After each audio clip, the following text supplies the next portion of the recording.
including breast, colon, and throat cancer. Drinking less can lower your risk. You deserve to know the truth about alcohol and cancer. Get the facts. Visit nyc.gov/alcohol.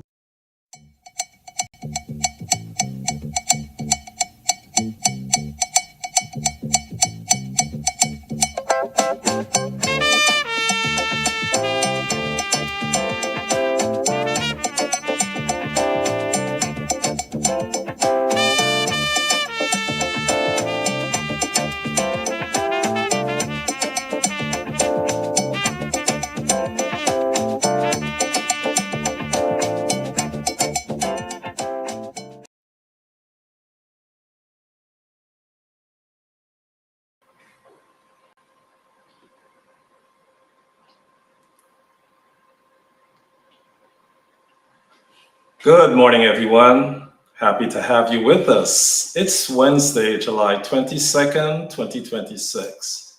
I am J.R. Giddings. Welcome to the Reset Talk Show. This show changes the conversation. This platform will help to reset and reshape the nation and the world. Here's a preview of the top stories we are following. Things are heating up on the global world stage. Trump warns Iran of much greater destruction if the war continues. Our panel of experts will give their reactions. Then we will discuss New York City Mayor Mamdani, who was looking into arresting Netanyahu, the Israeli leader, if he came to New York City. Now he's calling on the federal government to enforce the ICC warrant. And in international news, MP Amanza Walton-Desir of Forward Guyana Movement and MP Dexter Todd of the APNU party will give us a live update on the MV Barima tragedy. A ferry carrying 179 people capsized off the coast of Guyana. 69 people were rescued, 100 bodies were recovered, and dozens are still unaccounted for. All of this and more coming up. You are listening to and watching the Reset Talk Show. Don't go anywhere. We will be right back.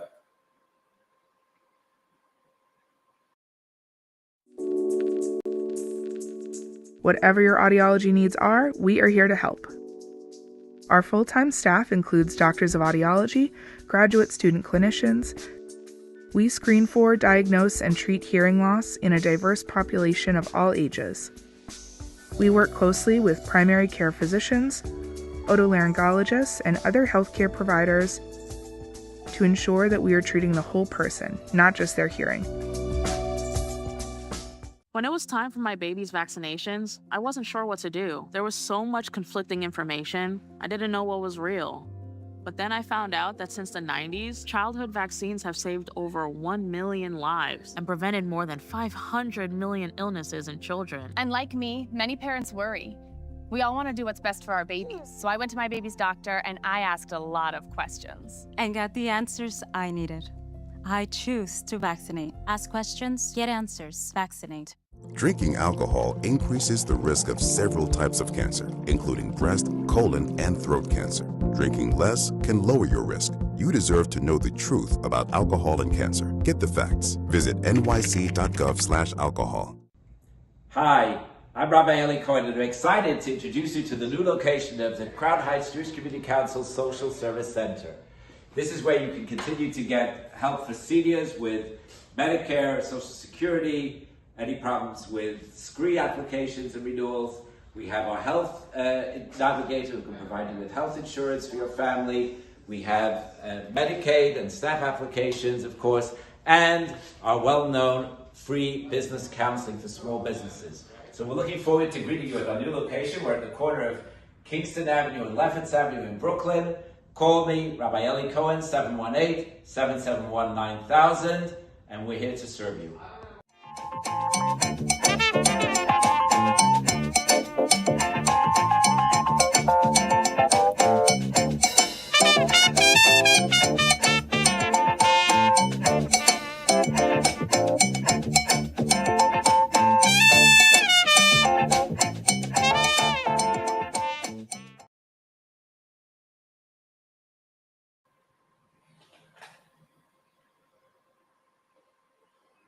Welcome back.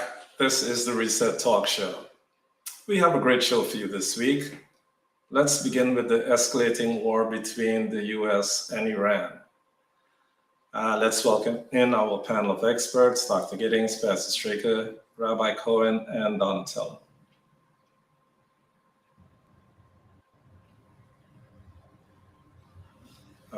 Good morning, Donatello. Good morning, Dr. Giddings. How are you this morning? Doing well. We'll be joined by the rabbis soon. Let's begin with you, Dr. Giddings. Trump warns Iran of a greater destruction if the war continues. Is the US teetering on an all-out war with Iran? Good morning, J.R. Donatello. Good morning, listeners. Good to be here. Here we go again. The war. Listen, there has never really been a ceasefire, okay? They've just been going tit for tat against each other, and now it's just escalated to a different height. Now they're hitting civilians infrastructure. They're hitting water power lines, tunnels, bridges. They're just attacking the civilian infrastructure. And, Iran is fighting back. We just had a sad loss of lives. We've lost 4 US troops right now. And it's very sad. The names are Isabella Gonzalez, Tyler James Feehan, Angel Rampersad, and Michael Emmanuel Swinton. And it's really important to acknowledge that, because this war is just untenable. The timeline that the president has given has just changed from moment to moment. I mean, March 1, he said it would last 4 to 5 weeks. Then March 7th, he says, oh, it'll just be a little while. March 9th, it was very soon. And it went on and on, straight up until June 7th, where he said, we're very close to having a deal. He's always saying, we're very close to having a deal. This is going to be over, et cetera, et cetera. But it's gotten out of control. I think both sides are waiting for each other to blink. And really, the president is really boxed in right now. He wants to find an off-ramp, but there's none. He has not come to the American people yet to tell them what's going on. He had a primetime message last Thursday, and he didn't mention this at all. The American people are suffering. They can't afford anything, groceries, gas. The farmers, they can't afford the diesel. They can't afford fertilizer. Everything is being hit across the board. But on this deadly weekend, right, with the US troops being lost, where was he found to be? At the World Cup, okay? Celebrating with his family there and imposing himself in pictures that he's not wanted to be in. Infantino had to, guide him off the stage gingerly. And, this is just, and I mentioned that just because he's always imposing himself in these activities. And then he was talking about Argentina is going to win. And so the Trump curse is back on. The NBA lost when he was there. Now Argentina lost. He bet on Messi because he's buddy with the Argentinian president. Remember, he bailed them out to the tune of $20 billion. So he's spending all this money on the war. We don't even have an amount yet. In fact, Hitzek was at Congress asking for $67 billion more dollars for this war. And they've already allotted $1.5 trillion. And he's not giving any commentary about, well, number one, this is an illegal war, constitutional. He didn't ask Congress for anything. Now he's coming to Congress asking them for money. it's just so much stuff going on. I feel like I'm jumping around all over the place because it's just so much stuff to get into, talking about what's going on currently in this country. So I'll leave it there for a minute and let the other panelists jump in. But there's much, much more to talk about what's going on here in this country and what's happening with the American people. Thank you, Dr. Giddings. Audience, if you're just joining us, we're having a conversation around the escalating war between the US and Iran. Donald Trump is threatening that it could only get worse. Let me bring in Donatel. Let me bring in Rabbi for a minute. You'll anchor Rabbi Cohen. Rabbi Cohen, good morning. How are you? Good morning. Good morning. Thank God I'm well. Yes, you want me just to address what Dr. Giddings said, or you have a specific question that you want me to go to?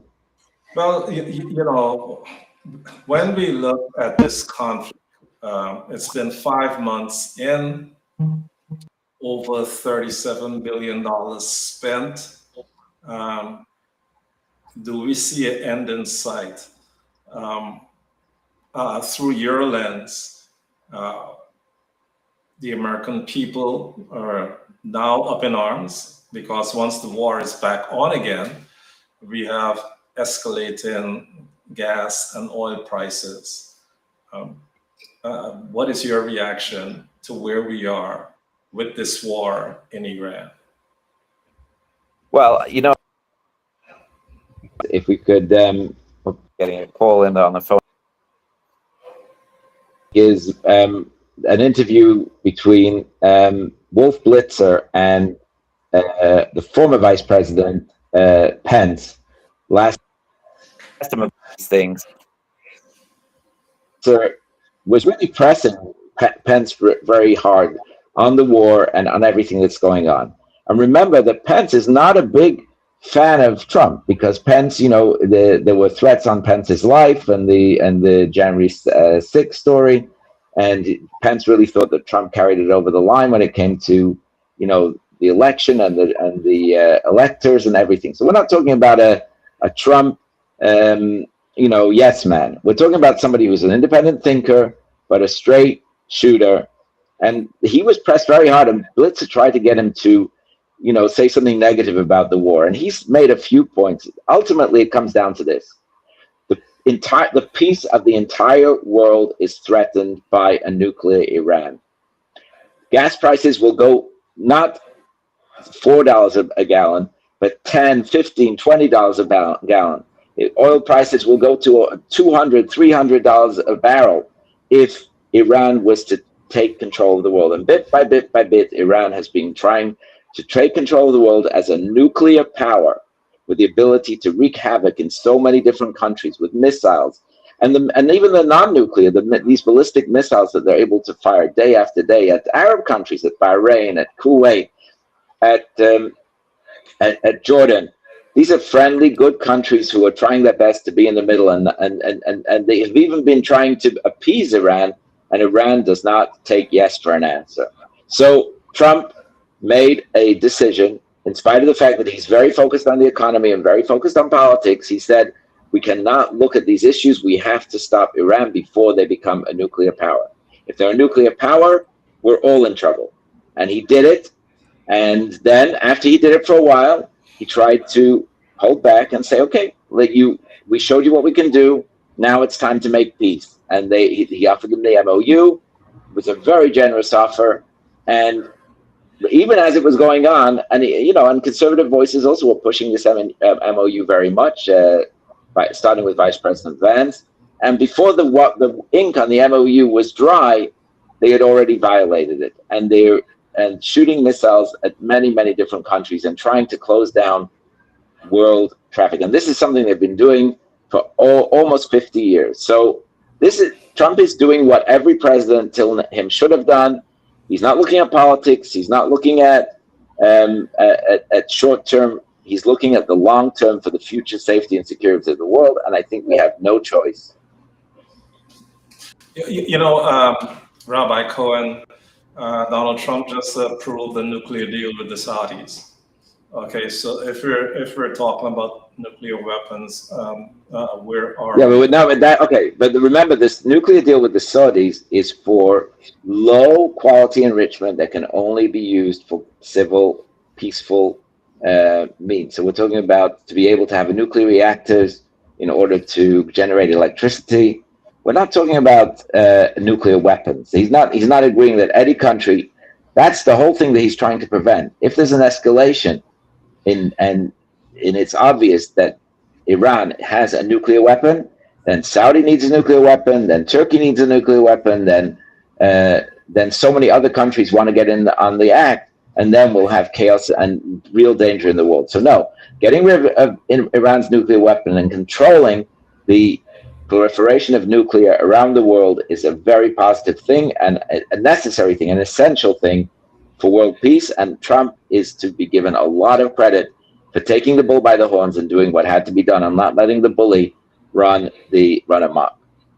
Listen, Rabbi, first of all, the Strait was open before this all started.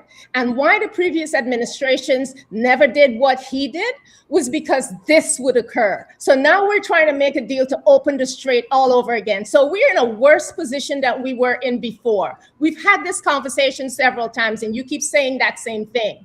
It is just we're in a bad position and we don't know how to get out of it. He did this. He doesn't even have anything that Obama had. And he's trying to get a little piece of the action that we had. It's going to be a worse deal than what we made in 2015. And in 2018, he went away from it. And Intel has showed that there's no nuclear progress since last summer. So I think we did this all for naught. And now we're in a situation. Okay, wait, stop. I think that was you make a very good point. You make a very good point that's being made by a lot of people, but I think we should do it one point at a time. So that's why I'm trying to stop you, not because I want to jump on you, but I just want to address that directly.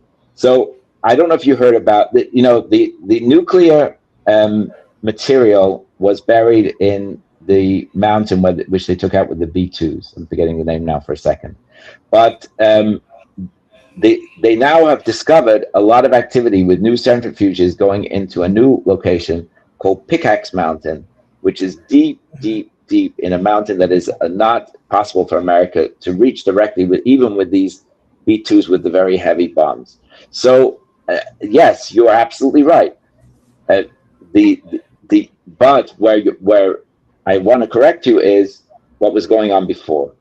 As Trump said, and as many people said, including Chuck Schumer a few years ago, the deal that Obama made was a deal to a nuclear weapon, not away from a nuclear weapon, because it had a sunset clause, which means after a certain number of years, which we're getting close to that time now, that agreement would have ended. And then Iran would have officially been able to have a nuclear weapon with all the extra cash that they got, that Obama sent to them, and they were able to do through the relaxation of sanctions. So it was not, and the second thing is, and everybody knows this, that Pickaxe Mountain is an exact example of that, is an undeclared nuclear site. Remember that the nuclear deal depends on inspections and verification. And Iran did not allow, wait. Iran did not allow the IEA into those, I'm going to let you speak in a second, but Iran did not allow the nuclear inspections in the undeclared sites. And it's been documented that Iran was cheating. And the intelligence assessment that said that Iran was not trying to get a nuclear bomb was wrong. Absolutely, 100%. It was political and incorrect. Now speak. 1 minute, Dr. Giddings. I just want to touch on something you said in regards to Pickaxe Mountain. You said that the United States wouldn't be able to reach it because it's buried so deeply without these great big bombs. I'm just wondering if you're aware that one of Trump's latest warnings is that we actually may attack that site, right? And so we all absolutely correct. Yeah, so they obviously the American, every situation that comes up militarily, somebody comes up with a defense, somebody comes up with something that gets around that defense. Somebody comes up with a new way of attacking people, hypersonic missiles, and somebody else comes up with a way of thwarting those missiles. Somebody comes up now. Right. Israel was right. So we can't right. it.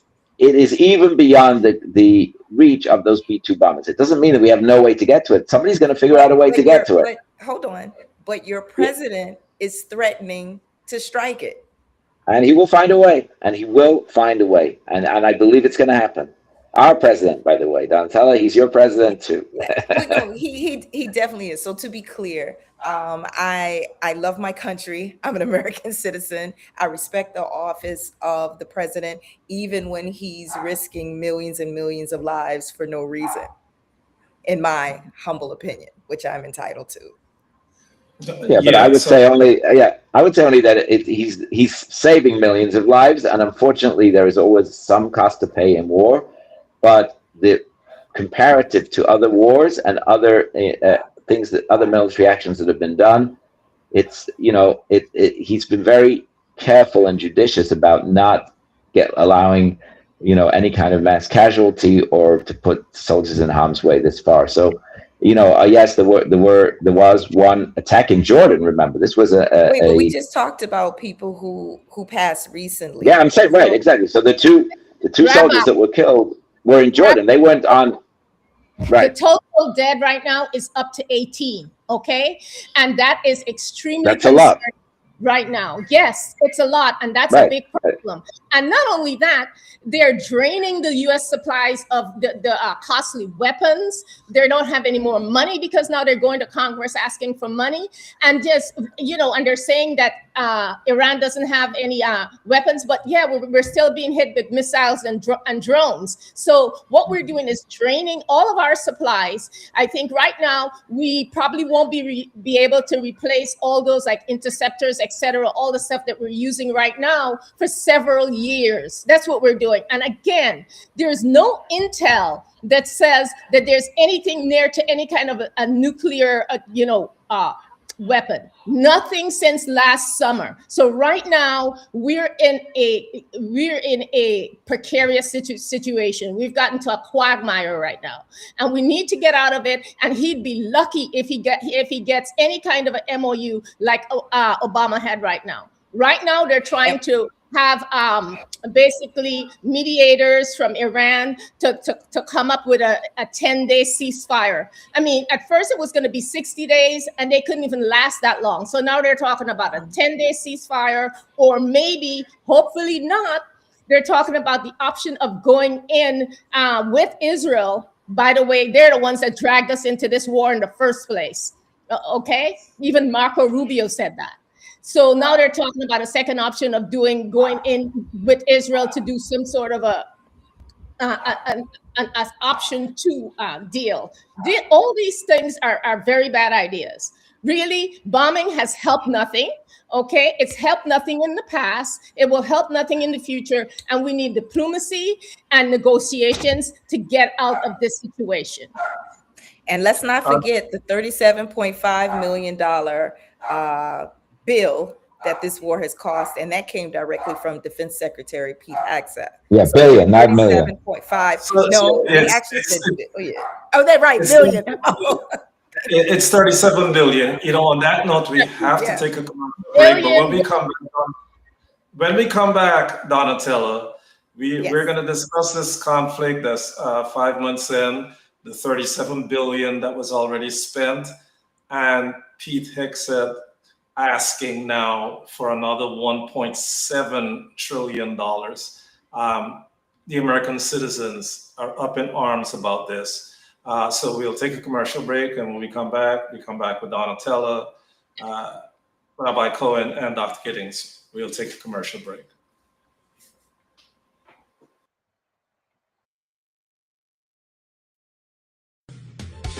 At Roger Victor Archibald Civil Rights and Personal Injury Attorneys, we are family. No matter what the case is, we go fight it. If you're looking for justice, you will get it. Roger will treat you like you is VIP.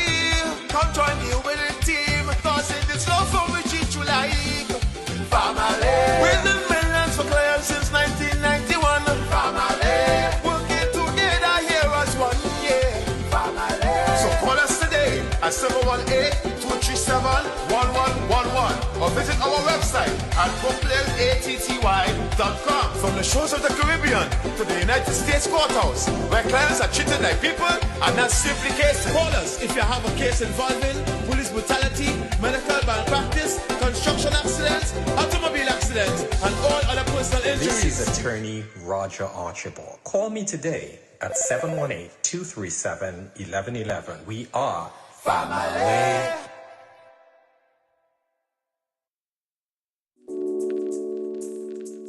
Whatever your audiology needs are, we are here to help. Our full-time staff includes doctors of audiology, graduate student clinicians. We screen for, diagnose, and treat hearing loss in a diverse population of all ages. We work closely with primary care physicians, otolaryngologists, and other healthcare providers to ensure that we are treating the whole person, not just their hearing. Drinking alcohol increases the risk of several types of cancer, including breast, colon, and throat cancer. Drinking less can lower your risk. You deserve to know the truth about alcohol and cancer. Get the facts. Visit nyc.gov/alcohol. When it was time for my baby's vaccinations, I wasn't sure what to do. There was so much conflicting information. I didn't know what was real. But then I found out that since the 90s, childhood vaccines have saved over 1 million lives and prevented more than 500 million illnesses in children. And like me, many parents worry. We all want to do what's best for our babies. So I went to my baby's doctor and I asked a lot of questions. And got the answers I needed. I choose to vaccinate. Ask questions, get answers, vaccinate.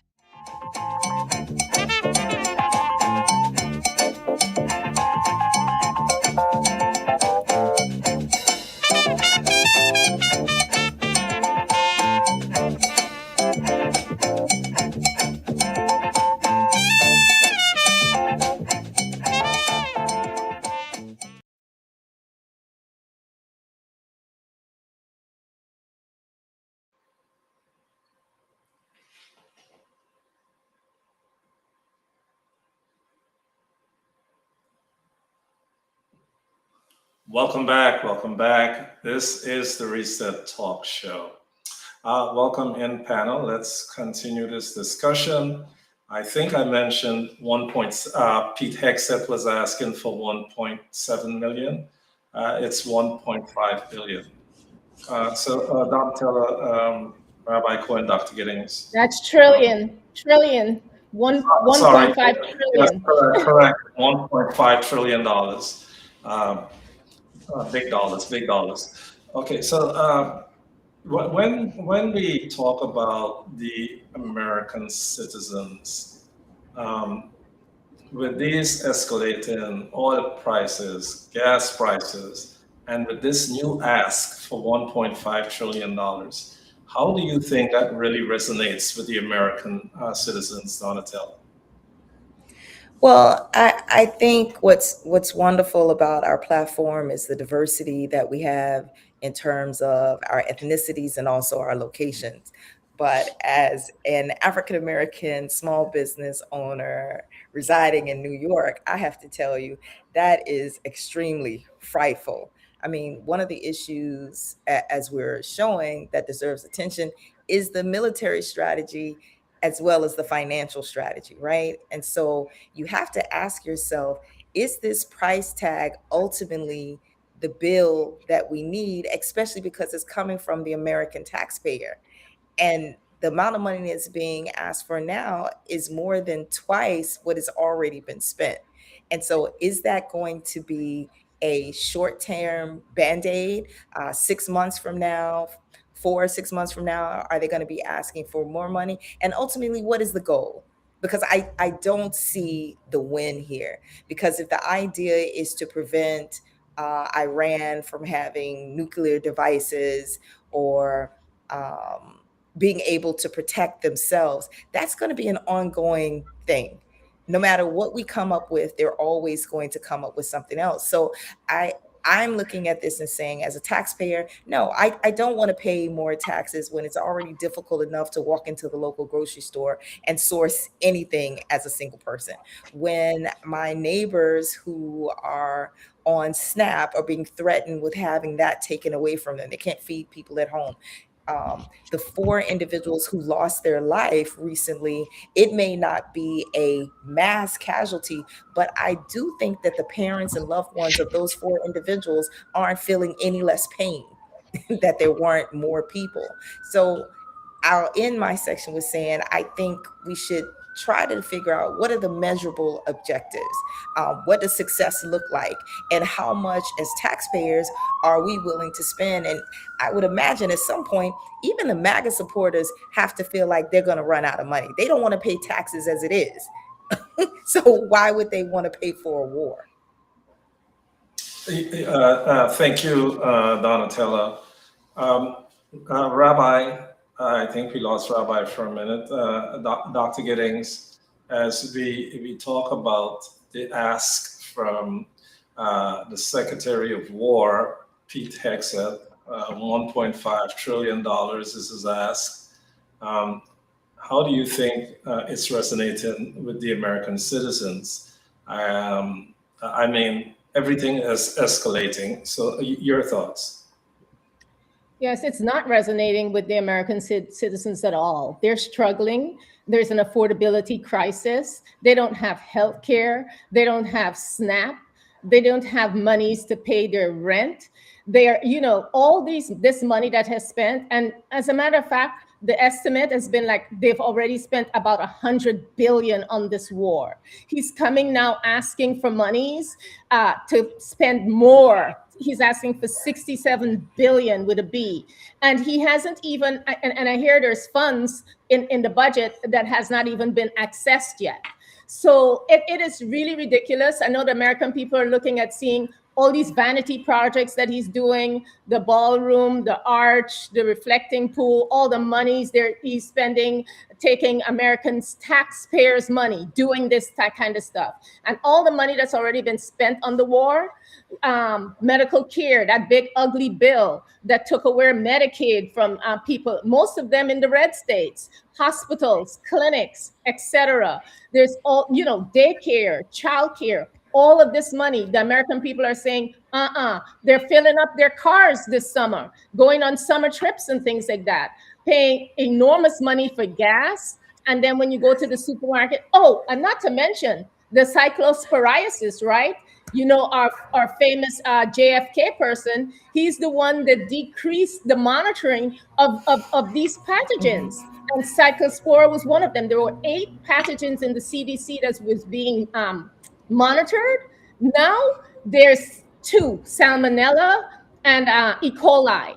They took out cyclospora and 5 others. Okay, so that was JFK. And then also, the one that's near and dear to my heart, USAID, when Elon Musk came in with Doge, they took $30 million from this lab that covered cyclospora. So now cyclosporiasis is rampant in 34 states now, especially it's affected 34 states, and there's an outbreak in 5 states. So all over the place, it's just a mess going on right now. So now you have people running around sick. They can't eat salad. They can't eat their veggies and their berries, etc. So now that's affecting. So there's a whole compounding effect from everything that this administration has done, from the Doge cuts to what's going on right now. We're starting to feel it. And the American people are seeing it. Even Megyn Kelly is talking about it. Tucker Carlson is talking about it. He's not for this anymore. So there's a lot of people, as Donatella alluded to, on the right, that's not with this. Joe Rogan, everybody is saying, what's going on? He was for cost of living, cutting the cost of living, bringing eggs down. He was to cut everything, right?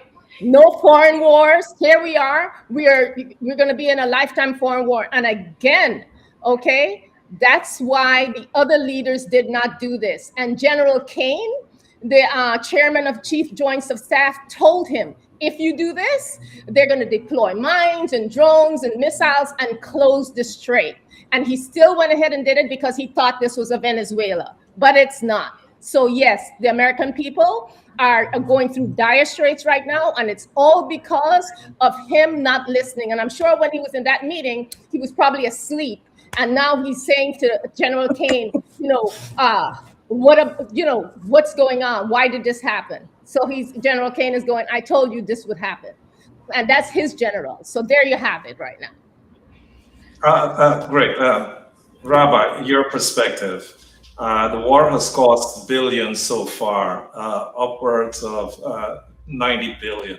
And now the Secretary of War is asking for another $1.5 trillion. How do you think that resonates with the American citizens?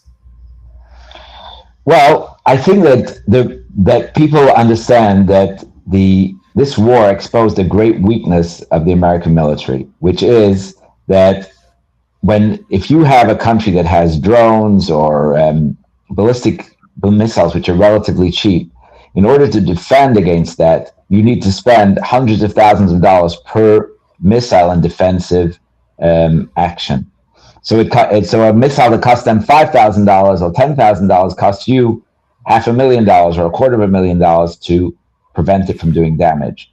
And this is one of the things that's been exposed in this war, and also the shortages that America had in certain areas of weaponry. And that's why there is such a big military ask right now, because they have to rectify these shortfalls. They have to create a production that America can defend itself against any threat, because there are always going to be threats. There were threats from Russia and China trying to establish bases in South America, Trump pushing back with Venezuela and maybe Cuba at some point. Nicaragua is a threat right now. There's a lot of, we're dealing with a very difficult world, and you need the first job of the President of the United States is to defend the country against attack. That is the first job. And that costs money. And that's what Hegseth has done a phenomenal job of building back the ability for America to create weapons, to fortify the supply chain. And he's been very successful in whatever they've asked him to do. If it's with the Houthis, remember the Houthis with the Red Sea. Now that may come an issue again, but so far they've been deterred. They were trying to block shipping. That was not because of any war that America started, but America went in and stopped them. So no, they will stop them again if they try again. So I think that if there's one area that Trump has proven himself so far, it's foreign affairs, and building up the defenses of the United States is the most important job of the president. And I would have to give him a very strong score on that side. And I think the American people would do the same. But Rabbi, how do you think the citizens in your community, in our community, because we're neighbors, right? Right. How do you think they feel? We're not talking about the performances here. How do we as people feel about the spending? About the spending. Right. Okay. So actually, it's interesting that military spending is not inflationary. That because the money goes into the base of building the weapons. It's being done in America. So it goes to jobs, it goes to building, just like, remember Biden had to build back. Rabbi Cohen, you're not answering the question. You're giving me more facts. I am. I'm telling you, look, Biden spent a lot of money on chips. He had a different thing. When you spend money inside the country, how does your community feel about it? We understand where the spending goes and what it impacts, and people have jobs, but we're talking about taxes. Listen, everybody doesn't want to pay taxes, that's for sure. And Trump reduced taxes. Remember that. Trump made permanent the working class tax cuts, which actually cut permanent cuts to taxation rates. No tax on tips, no tax on overtime, massive. You're still not answering the question. So I'm answering the question. People, yes, I understand the actual money in our pocket. Trump has put more money in our pockets, not less. And every working person in America has more money in their pocket, not less. And That yes, is prices not have gone true. up. No, I mean, That is untrue. based on Every taxes. person in America right now is spending $600 or almost $700 more in their out of their pockets these days. Yes, but that the is average, totally. but the That average, is fallacy. well, everything is, there's always inflation. The average, That's yeah, no, but you're right, $600 more, but the average American got $3,000 more in a tax refund this year. So it's not, and they reduced the withholding. I don't know which American that is. I'm talking I don't about know which statistics now, American not you're me. talking about. Statistics for the country. For the country. It's been reported that Middle every class. average American got $3,000 Middle, back. that's None. Department of the They're Treasury. That's There's Department of $600 Treasury. more out of your pocket. No, if you're a senior, for example, you got a $6,000 additional tax deduction. Deduction that was given to everybody. So if every senior got more I need money to call back my from their parents Social and ask Security. for some money. I didn't realize that. I'm a senior, so I because could. it's not true. I don't know anybody reporting that at all. That is a falsity. But anyway, Rabbi, you just made my point. Now they have, this war has made us aware of what monies we need to spend to buy this. It shouldn't have been a war, and we're utilizing all of our costly weapons. Okay, and that Yes, but we're doctor, halfway. you're a doctor, right? We're halfway through it, and it's going to take several years to replace that. Yeah, but doctor, several years. I'm addressing you as a doctor now. You know that if somebody has an illness and they let it go and it gets worse, then later it costs much more in terms of health. If you deal with it when it's a small tumor, you're much better off. If you wait till it becomes a big tumor, it's a lot more extensive in terms of the damage it does to the body and the damage from the surgery that comes afterwards. And that's what we're seeing right now. This was a cancer on the world that was ignored for many, many, many years, and Trump has finally addressed it. And yes, there's a cost, but the cost is much less than the cost of letting it go further, and then the whole world being brought to destruction and chaos, real chaos. I'm talking about world wars, if it would have been left to grow. So that's the way that I see it. I think a lot of people see it that way. That's the way we should see it. And I think in the long term, Trump has not cost us money, he's saved us money. In the short term, there's an expense, but in the long term, it's for the benefit of everybody. And that's the job of the president. And I'm sticking with this because I really believe it. And you can disagree with certain parts of it and so on, but ultimately, Iran was regularly ready to be a nuclear power that could dominate the world, that could close off shipping, as we saw, that could use ballistic missiles to protect their nuclear missiles, and invincible.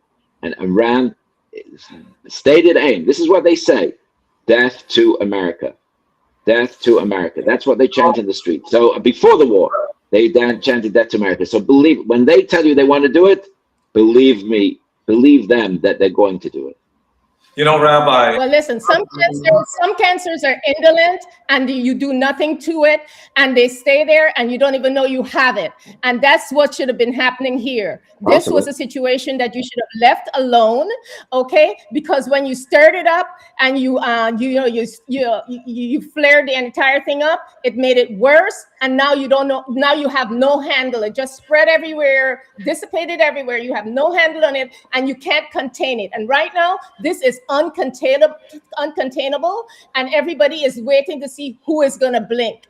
And that's why we're in this position. We're losing money and we are affecting the American people. They can't afford their daily lives. And now we have to figure out what to do right now. And he's sitting there not knowing what to do. Okay? He's not knowing what to do. No, I disagree. We don't know what to do. And we're all in this quagmire now. Okay? All right, I'll stop. No, I think you make good points. But J.R., yes, Rabbi, I'm listening. Before you go, Rabbi, the sticking point here, is how do you justify to the American citizens spending all of this money abroad, when we have so many challenges here with food, healthcare, etc. And the How right, do you justify absolutely. the American? And the answer is because this is protecting our future and our world for our kids. That's the bottom line of it, and it is an absolute necessity, and that's the job of the president. And by the way, if you're talking about success, I don't know if you noticed, but this week the president of Lebanon, or the prime minister, I'm not sure, but the leader of Lebanon came to America and is trying to address this. That's a country that's been dominated by terrorists since 1987. The even before the bombing of the barracks was in 87, I think, but it's since the early 80s or even the late 70s. Lebanon has been dominated by terrorists. They've not been at peace, and finally they're getting peace. Iraq, the president of Iraq met with Trump, and that country is now putting itself together and getting rid of all the terrorists and the malign influence. So one by one, America is going to settle the thing that has been, in my entire lifetime, the Middle East has been the source of unrest in the entire world. And I guarantee you, by the end of this picture, and we're not at the end yet, but the end will be that Iran will be completely weakened to the point that it cannot threaten the world, and these other countries will come in line with America to work together to keep the world a safer place. And the most they are. I didn't know we had a dog over there, Donatella. That's I am. Listen, Rabbi, I don't know about your guarantees, because you had guaranteed that the war would be over March 18th. I admit. Okay, I admit. I thought it would be much faster. In any guarantee that you have today. Okay, I accept that one. That's fair. That's very fair. You're so much like the person you defend. The goalpost keeps moving. The goalpost keeps moving. First it was 4 to 5 weeks. Now it's, I don't know, infinite. No, look, I think that he tried. I think he tried. He stopped after a certain amount of time and made the deal, but the deal didn't go. Which brings us to our next talking point. A lot of American citizens feel that Israel dragged us into this war. Now, New York City Mayor Mamdani has been threatening during his campaign to arrest Netanyahu if he comes to New York. Now, now Mamdani is asking the federal government, to step in and arrest Netanyahu. Now, there's been a lot of grandstanding here. Let's start with you, Donatella, then come back over to Rabbi. During the campaign, New York City Mayor Zohar Mamdani, he was pushing the narrative that once the Israeli Prime Minister comes to New York City, he's going to arrest him. I think after sitting with his legal team, he recognizes that he is not able to arrest Netanyahu. Trump came out and said, absolutely, unequivocally, that will never happen. So with him asking the federal government now to enforce the ICC warrant, what does it really say? What are you seeing in this picture? Well, I think this speaks volumes, right? So Mayor Zohar Mamdani initially said his administration was exploring whether New York City could enforce the International Criminal Court arrest warrant, for those who don't know what ICC means, right? Against the Israeli Prime Minister. After reviewing the laws, as you mentioned, he doesn't have the independent legal authority. So I think what he's really doing is stating his case, which is what many people elected him for, right? Because no one else is trying to do that, in order to see how he can galvanize the federal government. But in my opinion, the federal government today is not the federal government of yesterday. It basically seems to report directly to our president, as it should, but I think with a bias. So while I actually appreciate that his administration conducted a legal review before making their final determination, whether people are going to agree or disagree with his opinion, right, or his position, it's important that our elected officials attempt to live up to their promises. I wonder though, what is that going to do for us in terms of, we know that this president isn't fond of our blue state anymore, even though when it's convenient with World Cup and the NBA, he wants to come here and be a proud New Yorker. I'm just wondering what's going to happen now in terms of monies that come federally into our state. I don't foresee the FBI, or the federal government rather, doing anything to punish the prime minister when he visits. I think it will cause a lot of our community to come out in force, and sometimes that's what it takes to invoke change. Thank you, Donatella. Rabbi, here we are. Okay, we're talking about, this is a big talking point for the last week. And, you know, New York City Mayor Mamdani, during his campaign, that was one of the things that he was pushing for. Now his legal team has said to him, that's not plausible, that's not going to happen.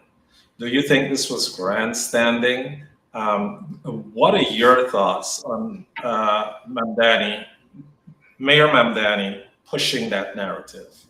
Well, you know, one of the special things about about New York is that it's the home of the United Nations, and the United Nations is founded as a place where countries can settle their differences without war. That's its basis. There's Isaiah's wall that it quotes the prophecy from Isaiah. It's right opposite the United Nations, that nations shall not lift sword unto nation, something like that. I don't remember the exact quote. Lift war unto nation.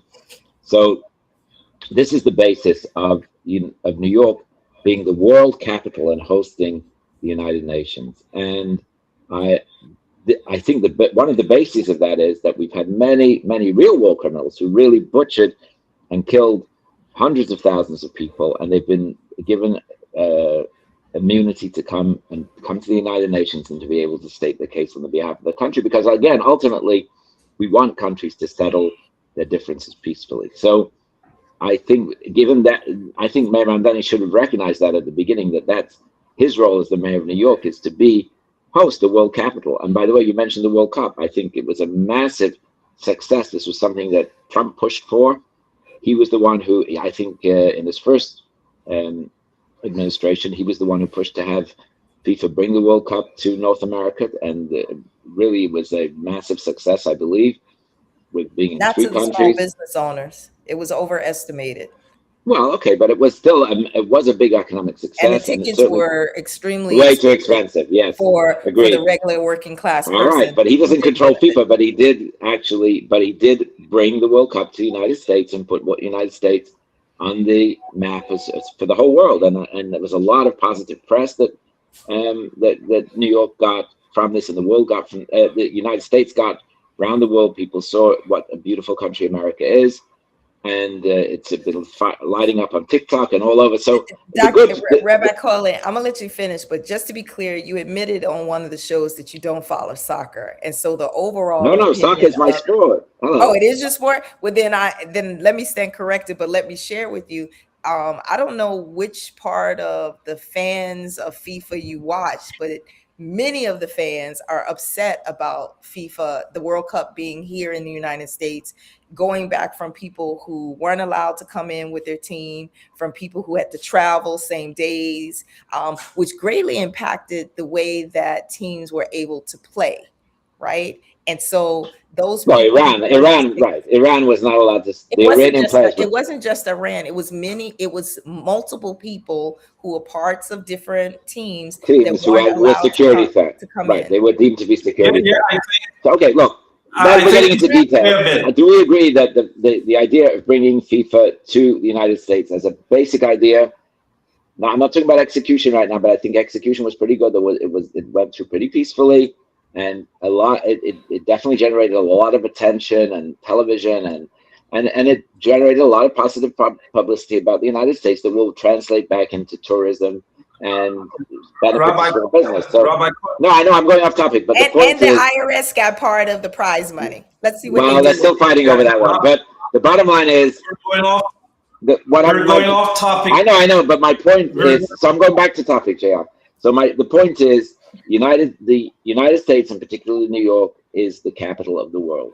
And Mamdani, as the mayor of the capital of the world, needs to be a world figure. And I think that, remember the ICC head who indicted Netanyahu, the prosecutor turned out to have resigned in shame because he was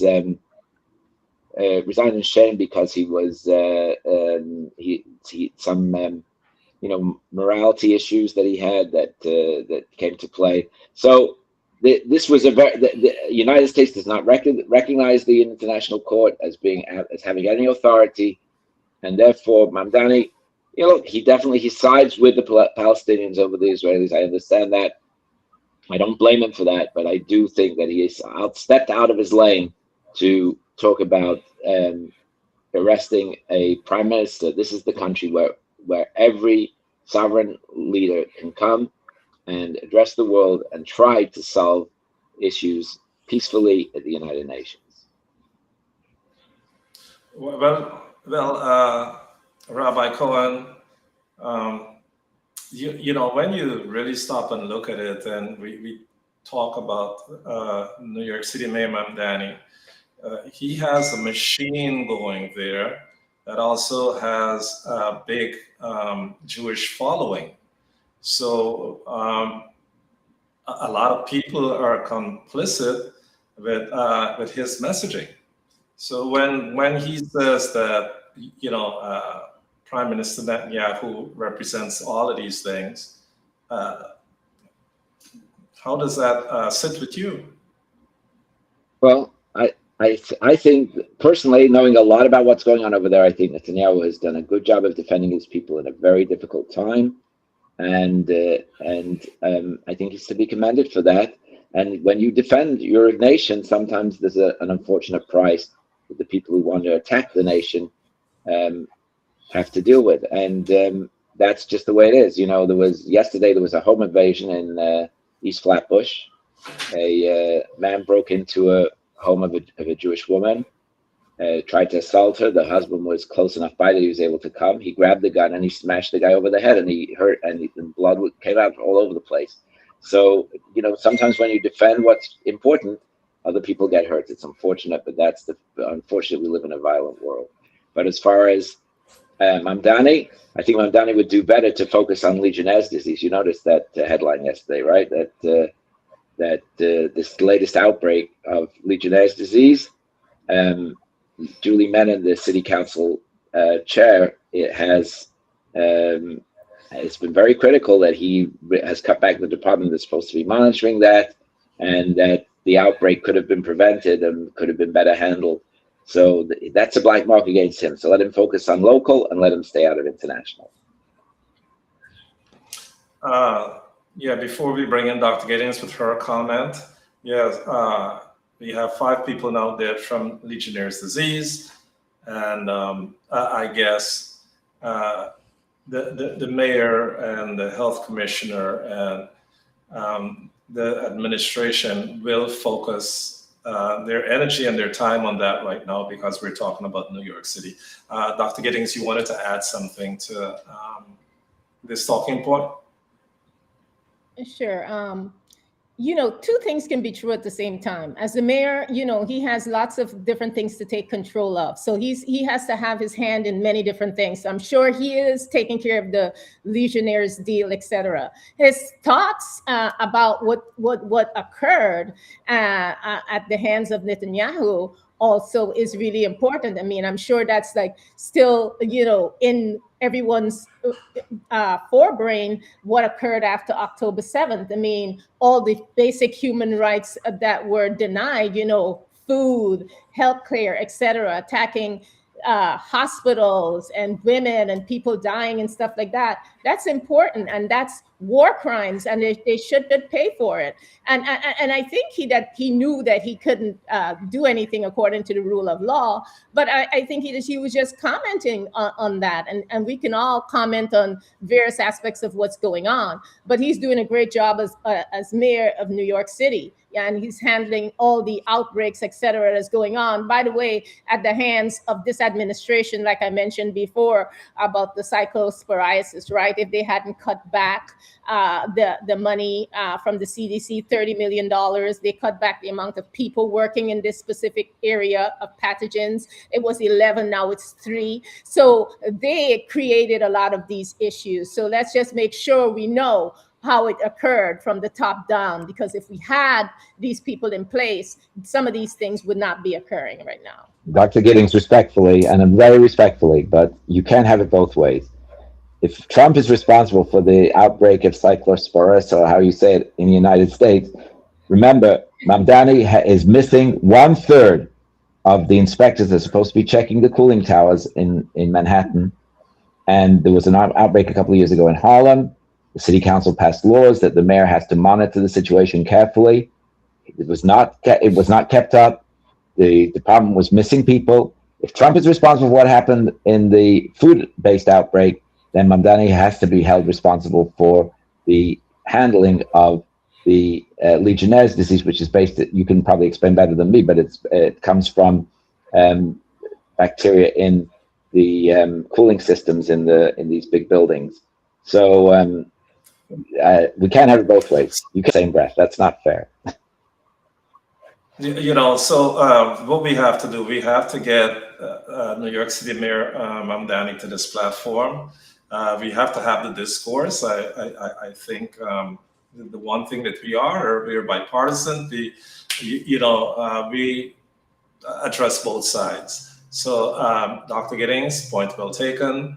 Rabbi Cohen, point well taken. Donatella, point well taken. Thank you. Before we go to our commercial break and we go into the second hour, which we will be talking about what just occurred in South America with the MV Barima ferry, let's just touch on Nolan Wells for a minute, because as you know, today is when the independent autopsy comes out from Attorney Ben Crump. Quickly, Donatella, Dr. Giddings, and Rabbi Cohen, maybe 1 minute each. Do you think that now that we have the autopsy and now that there is a reward of $125,000 that was put up by Tyler Perry, Al Sharpton, and Terrell Owens, do you think we'll get a breakthrough in this case now? Well, Dr. Giddings, you go first. Yeah, I definitely think we're going to get a breakthrough because we have the right people working the case. I'm interested in seeing what the autopsy report says. But I was just watching a clip my friend sent me from the Joy Reid show, and one important point that Joy Reid made was that this incident occurred on federal lands. And as the fact that it occurred on federal lands, that the FBI should be number one on this investigation, and that has not occurred. And so with the FBI, they have lots of forensics, et cetera, that they can use to determine what went on with the cell phones, et cetera. And so that's just an intriguing point that resonated with me, that the FBI wasn't involved with this, and that Horn Island was, that's a part of federal lands, and that basically they should be really involved in this. And if people like Tyler Perry and, all the people, Ben Crump, all of these people didn't get on top of this case, it would not occur. One important point is, he was missing July 4th, but then was not found until July 6th. And the Navy person that found him, they said that his body wasn't swollen or anything. So it begs the question as to and the autopsy report will definitely reveal this, as to did he accidentally drown? Was his body placed there, et cetera, et cetera? And kudos to the parents who retrieved the phone and the keys and all of this. So when this all occurred, time lapse, because of the parents and the parents, getting on social media, et cetera, et cetera. That's how this case got all this attention. So I think that the attention with, that the civil attorney and Al Sharpton and everybody that's putting on this case, I think we will get answers, and we'll get answers pretty soon, because they have their own investigators doing everything, assessing the phone, etc. So I'm really interested to see what turns up. Donatella, audience, if you're just joining us, breaking news is the independent autopsy from Ben Crump's team will be revealed today, and breakthrough is on the horizon. Donatella, your thoughts? Well, first of all, I want to start by saying once again, myself and my colleagues, we definitely send out our prayers to family and friends of Nolan Wells. I am excited, and I don't know if excited is the correct word, right? Let's say I'm encouraged. I'm encouraged by the latest developments, and a little frightened to hear what the independent autopsy brings back. Because we do know in the past that when the independent autopsy is different from what has been presented by local authorities or whomever, it can incite emotions within everyone who's listening and watching the story. So I want to say to my fellow people throughout the nation, around the world, as you listen to these results, practice some discipline. I also, and when I say discipline, I mean self-control, because I keep reminding people that his parents are probably reading these comments that are trending. I know they're also getting death threats as well. But when I think about also the $125,000 reward, which to people like the individuals who were traveling with Nolan may not seem like a lot of money, because those people come from wealth.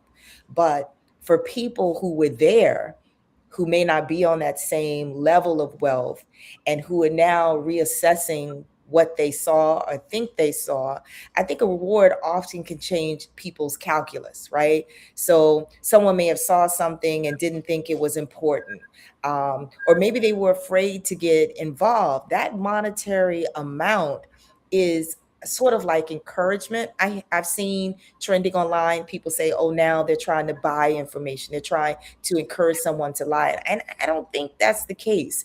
I think that also there may be people who might not look like Nolan Wells, who wanted to say something, but they're worried about the social consequences, because in that community of wealthy people, even not so wealthy, we're talking about Mississippi. So it's very small. I'm imagining everyone knows everyone, and people are probably intimidated. One of those young person's mother is a judge, right? So I want to commend Tyler Perry for coming out with the $125,000 reward. I think it's definitely going to make a difference, especially with these social media influencers and self-appointed reporters who are over analyzing social media content that's available. I think that out there somewhere, there may be one person who holds the missing piece, and the $125,000 may be exactly what is needed for that person to come out and share. Thank you, Donatella. Thank you, Dr. Giddings. It's important that we talk about all the trending topics in the news, and this one is so important because when you think about family and you look at the Wells family, you have to feel something.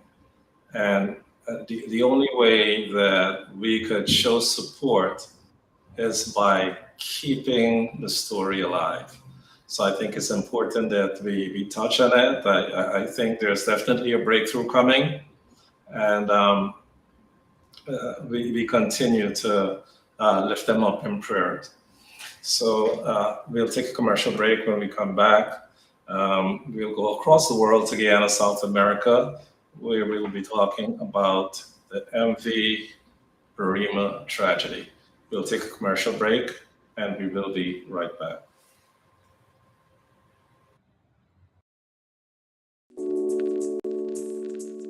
Whatever your audiology needs are, we are here to help.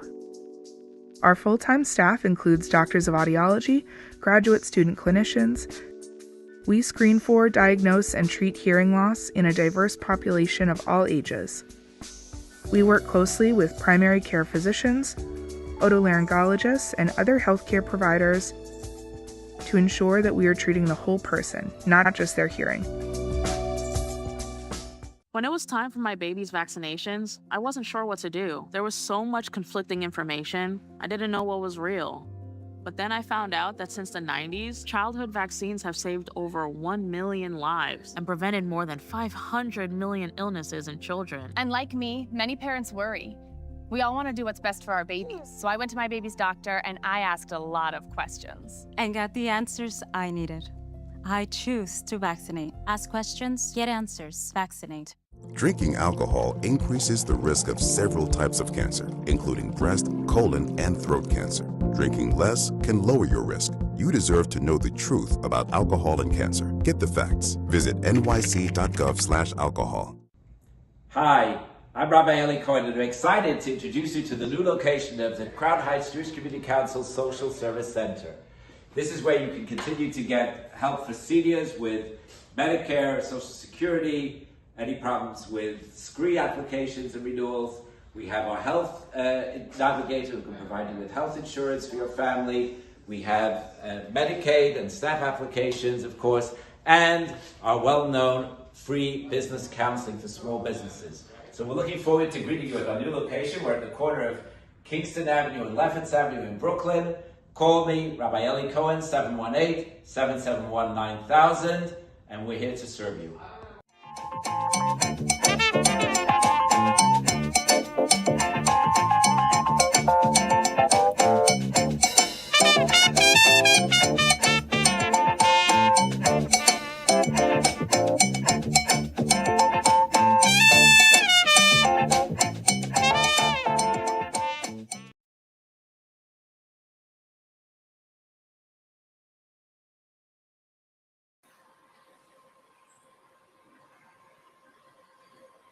Welcome back, welcome back. This is the Reset Talk Show.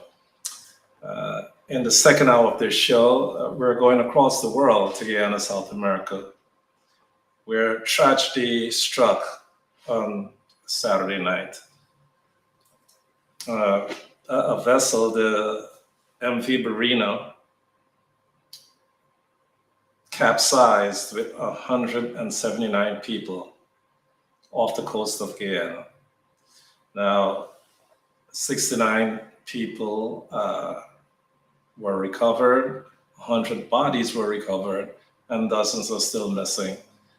I'd like to welcome in Enrico Wolford, journalist extraordinaire, who's on the ground in Guyana, South America. And we also will be joined by MP Dexter Todd of the APNU party and Amanda Walton Desir of Forward Guyana. Good morning and welcome in, Enrico. How are you this morning? Good morning, J.R. I am well under the circumstances. Well, Enrico, we know that you are on the ground in Guyana, South America, and this devastating happening occurred Saturday night, where the MV Burima capsized with 179 people. Now, we don't know the numbers. I am not accurate with the numbers, You were there on the ground in Guyana. First things first, we hear the Reset Talk Show. Our thoughts and prayers are with the missing, the survivors, and their families. And Enrico, what could you tell us based on the interviews that you have had with some of the survivors? What could you tell us about the temperature, the pulse in Guyana with the people and the entire country? Well, as you just mentioned, JR, the challenge is between thoughts and prayers that are good things, and anger and despair with regard to the loss of life and the whole attitude as to how the management of the ferry service that goes from Georgetown, Guyana, quite close to the Marriott Hotel for those Guyanese who are living abroad, who've stayed in the Marriott in Kingston. It leaves just outside the Marriott and it travels out into the Atlantic, along going in a westerly direction, along the coast to almost the tip of Guyana in the northwest, and then comes back in to Port Kaituma. So it has to pass the Essequibo River, it has to pass the Pomeroon River, then it goes into the northwest region. And those of you who've been following Guyanese literature or Guyanese journalism would also know that quite a number of people have written about that ferry and the challenges about that ferry. One of my colleagues, Alva Solomon, who now operates in the Caribbean, when he was in Guyana operating as a journalist, he wrote quite a number of articles about the difficulties and the challenges of moving both people and goods in and out of the Northwest. Another colleague, Miranda LaRose, they're from that area, and they have listed the challenges. Now, here's the deal. When we board a ferry in Guyana, we tend to think of it as a normal thing because we have been doing that for several years, except for when the Demerara Harbor Bridge that was done in the late mid 70s, and then this newer bridge that was done only within the last year or so. But essentially, Guyanese have always used the ferry to go from one side of a river to another, or to go in and out of some parts of Guyana. Having said that, the Transport and Harbors Department, therefore, has to have standard operating procedures. And those standards operating procedures require you to make sure that the ferry is safe, make sure that the number of persons on the ferry is within the specs, and of course the cargo. Enrico, I just want to stop you for a minute as we dive deeper into this. Could you correct our numbers, because the numbers keep changing? Do we have any idea how many people were aboard the MV Barima? Do we know how many people were rescued? How many bodies were recovered? How many bodies are still missing? What we know for certain is the bodies that we have recovered. And again, we're making the assumption that all of the bodies that we've recovered are bodies from the wreck, that nobody may have drowned in the area at the time. The numbers are fluid, and that's the challenge, and that's where I was going with regard to calling out numbers, because over the years, the ferry services have had people go onto the ferry without proper accounting, if we can say that. Imagine the government of Guyana has to go to the videotape, has to go to closed circuit television and the video, the surveillance video that is along the roadways to figure out how many people actually went on the ferry. And the fact that they came up with a number 179, not 180, not 195, but 179, giving the impression that it is a rather precise figure. And therein lies the danger, because you have an online system that quite a number of people don't use, and then you have another ticketing system where they write people down, and the stories are numerous. That somebody calls and says, "Look, my cousin have to go on, and something has to go on." You know, we have this KSI attitude in there. You have to know somebody inside KSI. So you know somebody inside, and that inside person then makes an arrangement for you to get on the ferry without you ever thinking that it is a dangerous arrangement.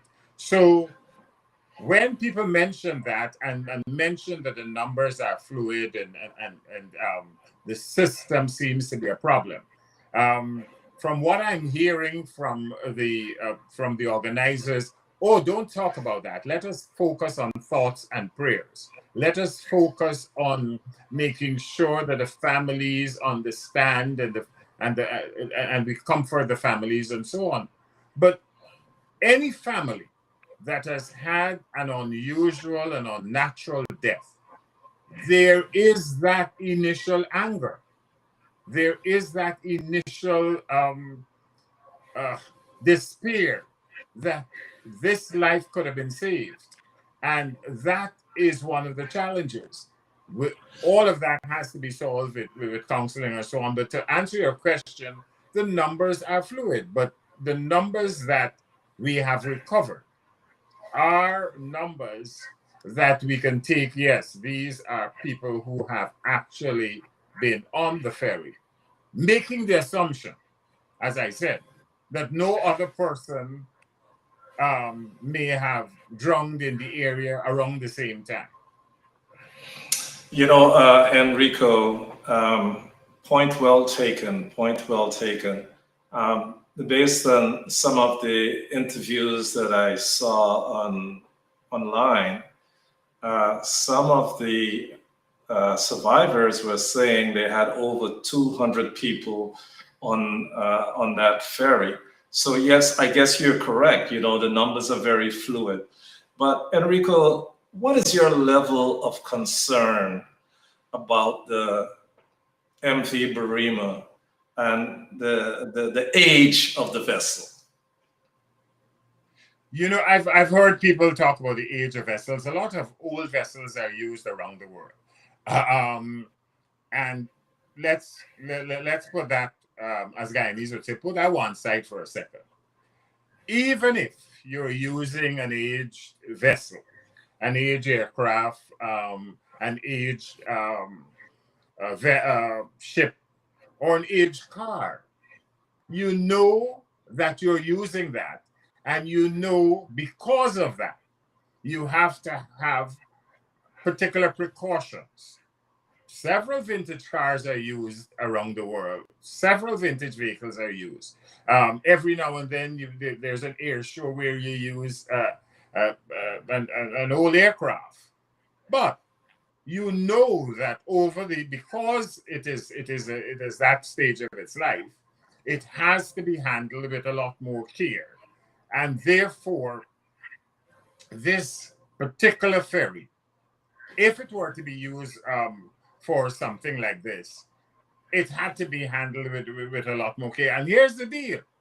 Another ferry was already bought and was supposed to be in place. But instead, as some people will have seen on social media, it was used as a party boat because, and this is not a political party, but if you understand what I mean. But sometimes the two are synonymous. But it was used as a party boat because the infrastructure for it to dock and what have you were not in place at that time. Although the public works minister then said that was the purpose of the boat. So the information also keeps changing, and that is the boat that came out of India. Then there was another boat that came that was a Greek-built boat, and that was also supposed to be in place. So we could have changed out had we followed the regulations and followed the preparation to put those newer boats into place, right? But right now, as the Prime Minister said, let us not talk about that. That will come towards a commission of inquiry and so on. But that is just to soothe and to alleviate some of the concerns and some of the anger. But it's one thing to tell people, thoughts and prayers. Today is supposed to be a day of prayer. We are in a state of mourning and so on. But how do you tell people that when they are aware that their loved one has been lost at sea? That is essentially, institutionally, if I may say that, corrupt. So, Enrico, would you say the system was flawed? Again, as I listened to a lot of interviews by survivors, there's a lot of anger, and there's a lot of blame that's going around. From where you sit, through your lens, do you see this as politically mistakes were made? Well, it all depends upon what you define as political, because persons are saying, particularly those from the government, let us not politicize this matter. But the reason politics takes center stage in any society, because politicians are there to make policy. And the policies are what drive the society. And they use their power to make those policies to drive the systems. And if the system looks as if it is broken, you have to look at the policy. You have to look at why things were not in place. I mean, and a simple question. Sometimes we try to twist things around and form a pretzel. If I'm responsible for a policy and something goes wrong under my watch, it is up to me as the head to resign and to say, look, I think I should remove myself from this position. Let somebody investigate this properly. And when that question is being asked, it is turned into a question of whether somebody ought to be fired and who is responsible for the management and the executive management of the country. That's not the question. It's whether, if J.R. does something and or I do something and I feel that I have let the society down, it is up to me to decide that I should leave, and let a proper investigation go on.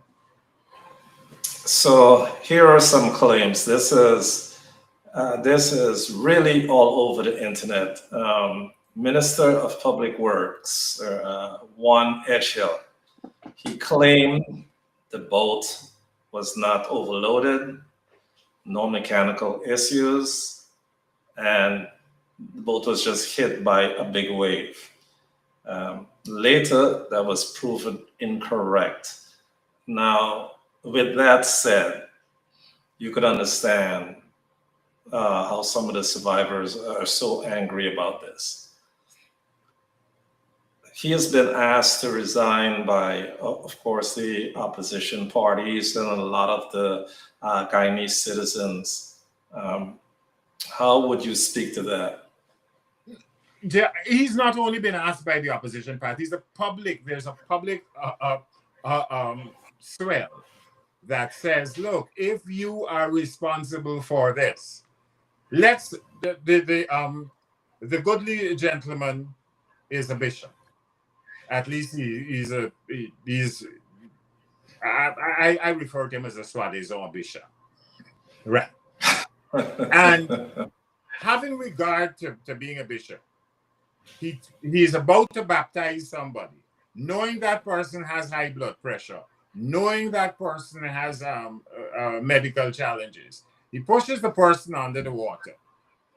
The person is under the water too long and suffers a medical challenge. Oh man. Oh.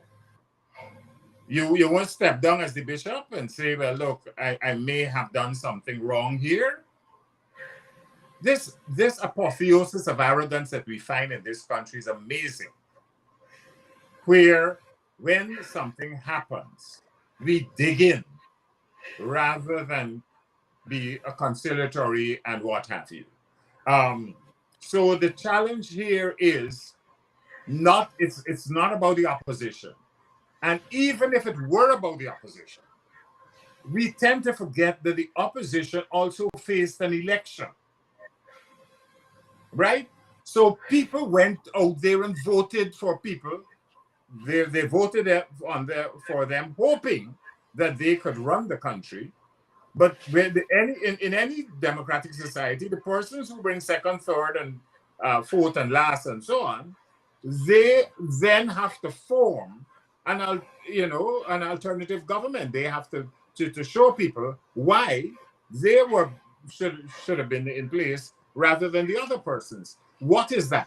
That is not how democracy functions. Let us not say, well, this is politicizing, and this when you know that the idea of politics is to have policies.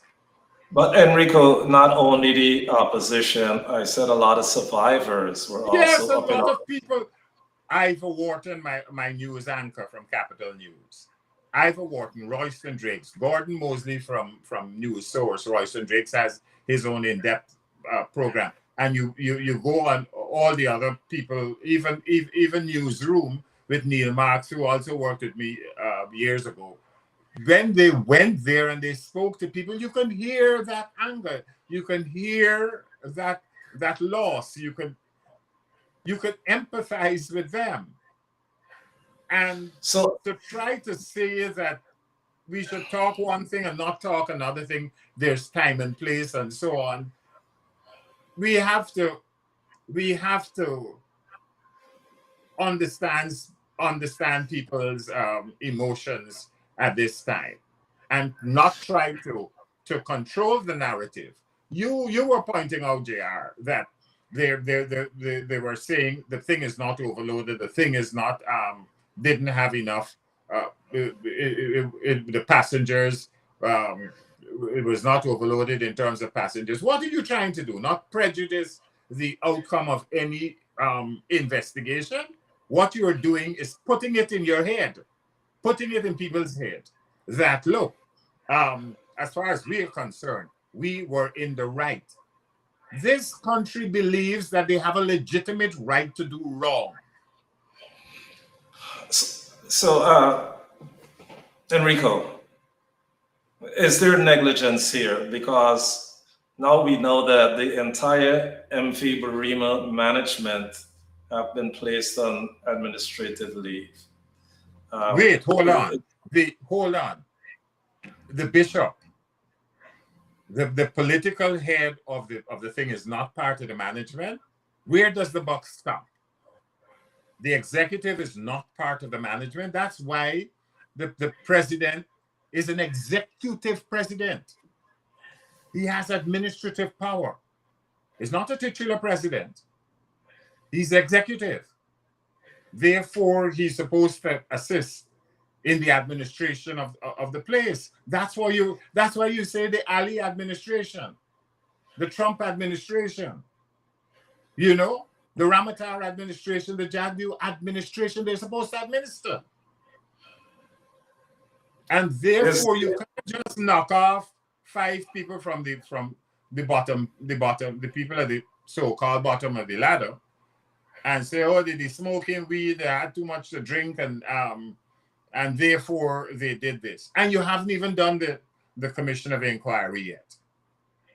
But you're already being BG, you're blaming Guyana, blaming Guyanese. Let us be objective. Let us make sure that we operate in a society where wrong is wrong, right is right, and we investigate and we stop blaming people, and we become accountable, and we ensure that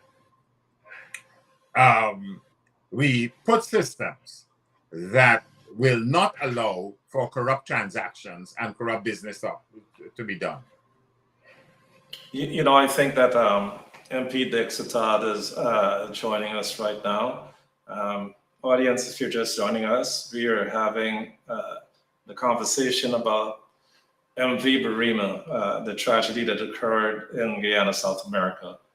179 people were on board.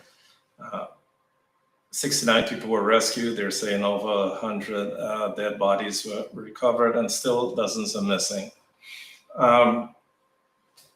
Enrico, I'm coming directly at you now.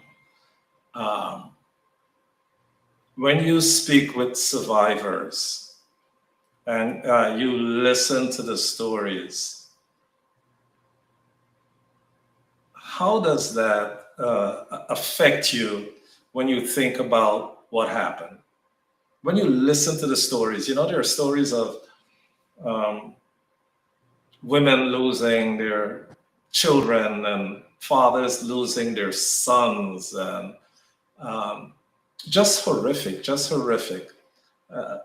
What really jumps out at you? What jumps out at me is the fact that people go into an elevator, people go on the street, people go into an aircraft, people go into a vessel with an enormous level of trust. And when we break that trust because we haven't maintained the elevator, we didn't check on the aircraft, we did not ensure that the vessel was in proper functioning order, or we do not enforce regulations on the street, and we have the kind of devastation that happened with the MV Barima, it tells us that we have a serious challenge in the society. Things are supposed to work right. No matter what we do, the audience, no matter what we do, the sun will come up tomorrow. Why? Because the system that is in place, when the earth spins at 1,000 miles an hour from west to east, facing the sun, we will have the sun tomorrow. And the predictability of the society must be based on the system that is in place. If we don't have that in place, then we will run into problems. And we see it with the drainage and irrigation challenges that we have. We see it with the with road safety. We see it with the minibuses. I could go on and on. One of the good things is about aircraft is that it is governed by international regulations, even within a country. So you can't, do all kinds of things. But there have been stories. If you speak to pilots, there have been stories. And one of them, I knew one of the pilots very well, where, again, you didn't pack the aircraft properly. There was a wait shift, and there's a death. In fact, there were 2 deaths with that particular example. So when I reviewed what Ivor and Royston and Gordon and all the others who are on the ground, and I'm listening, there's a lady right around the corner from where I live. As Guyanese would say, her child father missing. 2 children missing. Fortunately, it's not her children, but she still was concerned. She still was hurt. She still has that anger. And that trauma will probably stay with that woman for a while. When you listen to the woman who lost 7 children, how could you talk about what is helpful and what is noise and what is not helpful, what is good criticism, what is bad criticism, what is constructive, what is destructive? In the same way, that is not the time that you could decide, because you somehow think that a mandate means magic, full authority to do what you would like. I don't want to use irregular language. In the same way that those people have a right to speak their mind, and we have to get our systems right. We have to remove corruption from the system. Enrico, as I listen to you and you repeat some of the stories, when this type of tragedy occurs, it's supposed to bring the country together. Where is Guyana right now as far as coming together, okay, and praying and supporting the families and being aware that it could have been any one of us or any one of our families? How is the country dealing with this? Is there a togetherness or not? I don't think that there's the kind of togetherness that we really need, because we have an administration that says we decide what togetherness is. We decide what oneness is. We decide how you should grieve. We decide what is information and what is misinformation. You know? But when do we put all of that aside, Enrico? Under these circumstances, aren't we supposed to put all of that aside and come together and get through this challenge? You know, it's a simple thing. At the Umanayana and the various centers that were set up, you can't decide, because you're the government or the technical people, that they're technical people who also know about counseling and who also know, but they appear to be on the other side of the political spectrum. So don't let them in the gate. You know, why are we so petty? Why do we come down to this? Here's the leader of the opposition who has access and who's acquainted with boats and motor vessels and so on. That has been a family tradition with regard to the leader of the opposition. Yes, he has other challenges that will be dealt with in another forum.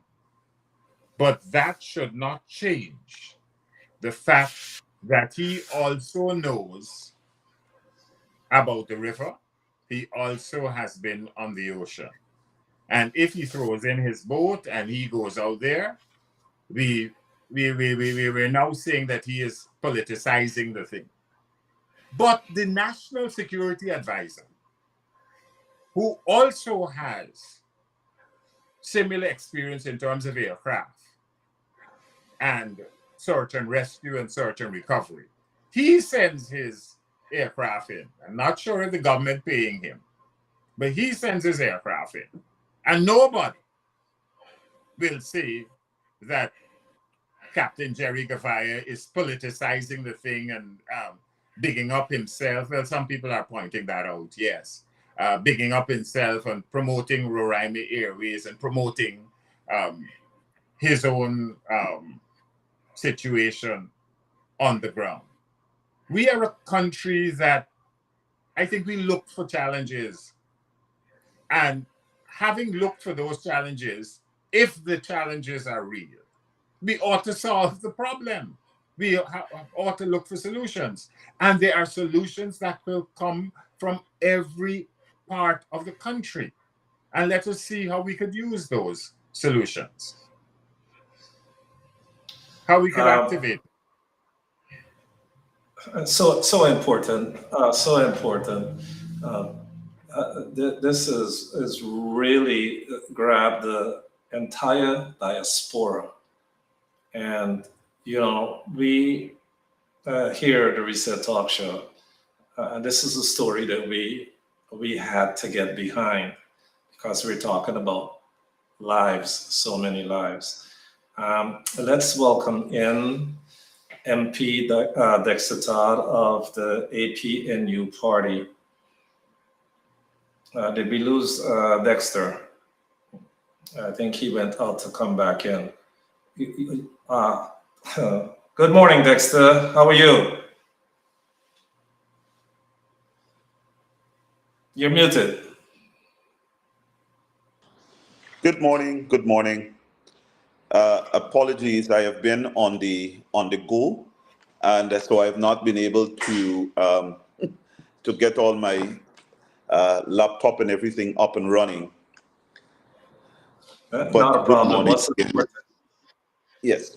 What's important is that you made the time to come to the Reset Talk Show. We may go over by 5 minutes because information is so important, especially at this point. Of course, you're from the opposition, the APNU party. I just posed a question to our world famous journalist, Enrico Wolford.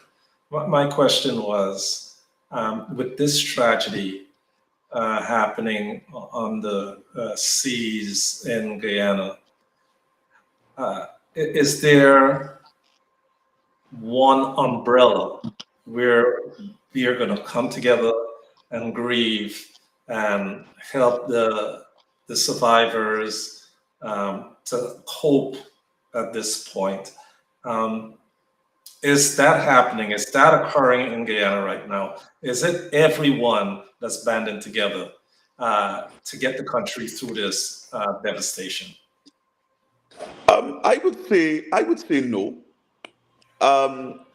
The APNU made a very sincere effort to unite from the time this incident occurred, to show solidarity, because we recognize that this was not the time for us to have a conversation in relation to competence, etc., and to lay full blame at the government's feet just yet. We believe that the time would come to deal with that.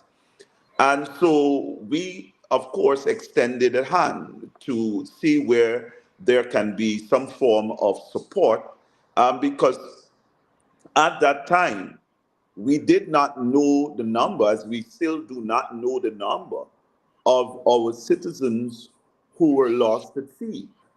And we believe that every form, or irrespective of where it was coming from, all resources needed to be pulled together to deal with this issue.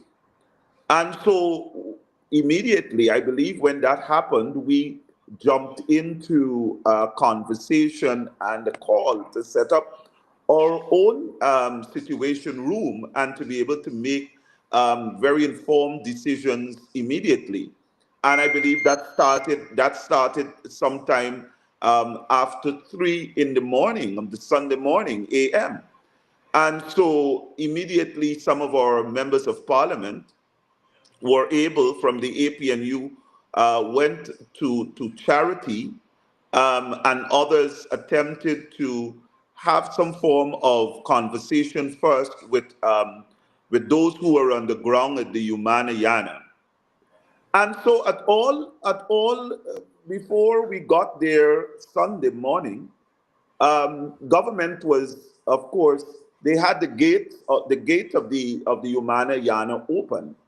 And from the time we turned up, I believe it was 4 of us, um, instruction was given to the police officers to close the gate immediately and to keep us out. And then an immediate instruction was passed that if we were not family members, we were not allowed in the compound.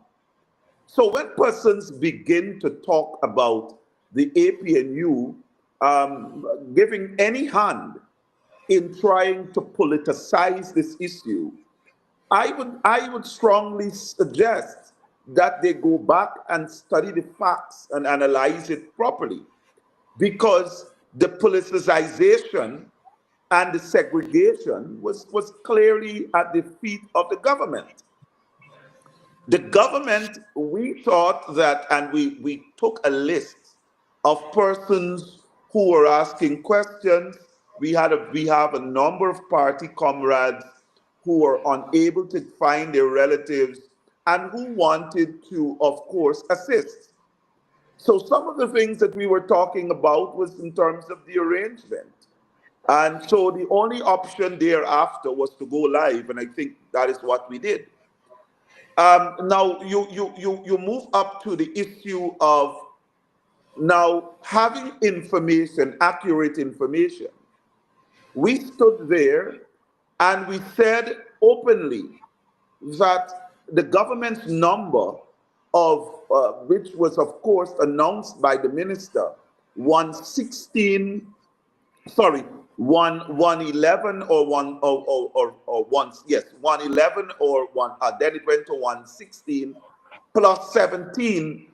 Those numbers were not accurate numbers, and we were shouting that because at that time we had already had interviews with a number of persons, and I formed an opinion that we might have had a situation where we're looking at a number of fare evaders.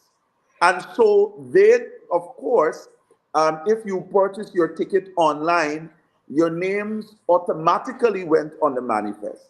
But then there were situations, as has been going on for years, where persons go and purchase their ticket on spot.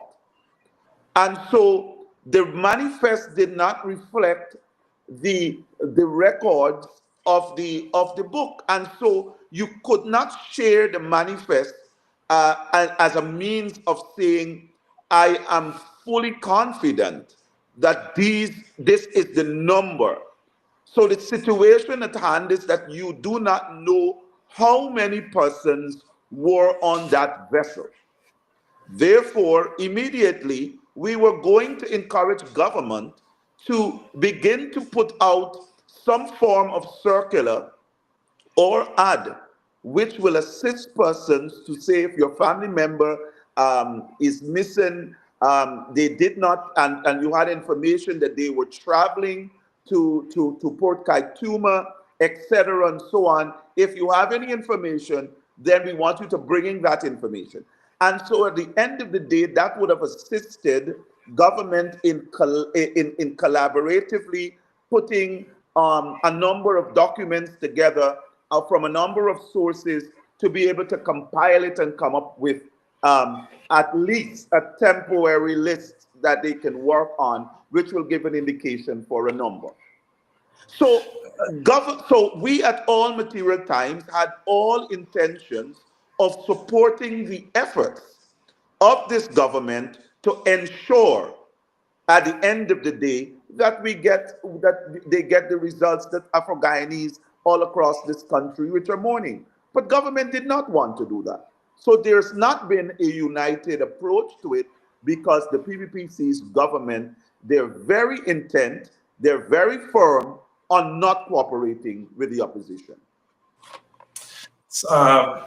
Dexter, I know that we're all pressed for time, but do you see any negligence here? Why is there blame being placed in certain areas? Do you see any negligence here? Of course. This, listen, from our last parliament, when we were interrogating the estimates, and we recognized that government was coming for in excess of $125 million for the repair of the MV boat, that we said, you are spending monies on a boat that has gone past 80-something years. And there are reports since, and I believe those reports are coming since from the 2015 APNU time, that there were a number of reports in relation to that boat. So there was always an intention since from the APNU era that this boat should be replaced. Now you jumped into the flow of an economy as well as the revenue which surpasses any other government. And therefore the call was clearly to replace the boat and to have a new boat. Now that boat came in. Now the boat was commissioned. And then you have a situation where they could not justifiably say what is happening with the selling. Why are they taking so long when all the resources have been made available to you to correct whatever so that the boat can be in operation? So the issue is they continue to spend monies in relation to an old boat. Now it was tendered, nothing was done with the boat. So the negligence lies squarely at the feet of the government through its subject ministers and the subject heads of the department, because at all material times, they knew they had a timeline, they had the resources available, but yet still did nothing and allowed our people to continue to travel on a ferry, which was unsafe. Let's talk a little bit about the grieving families. How are local agencies tracking the need of grieving families, and where can survivors access mental health and long-term recovery support? Well, I believe government has, through the Ministry of Social Services, made available a number of counselors to be able to work with families. Now, I also have recognized that there are a number of Guyanese specialists in this area who are offering their free services. And I would ask and I would advocate for more to come on board, and because this is going to take all hands on deck. This is one of the most outrageously tragic incidents that we have had, in which so many Guyanese are gone. And so it is really, I know that we were talking about yesterday about someone had mentioned the Jim Jones, and I said, but we said that there are a number of foreigners who are in the Jim Jones, but when we're talking about the percentage of Guyanese, but of course I will always give way to our lead journalist, because he has a lot more historical memory in terms of the history. But I believe, based on my understanding, we have never had this amount of Guyanese dying at once. So you could imagine the amount of families who are affected. You could imagine the amount of communities which have been impacted. And so I believe there is going to be, this is not a situation in which one sector or ministry will be able to work, but we need we need support from all over, the specialists in the diaspora, everywhere, to come on board and to be able to offer their services, because I believe this is the only way we're going to get through this.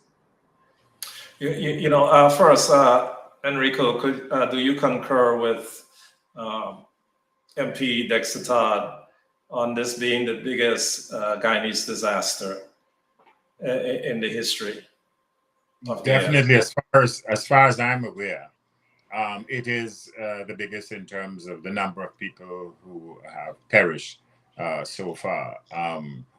And I'm boxing my mind to see if I can remember having read about disasters in the country, and probably we will have to go back to slavery to find out how many people, if a boat sank during the slave trade, that so many people died at any one time.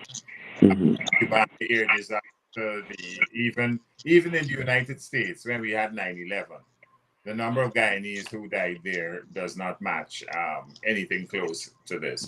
And Attorney Dexter Todd is quite right with regard to Jonestown. Jonestown, as Kit Nascimento always pointed out, was an American problem.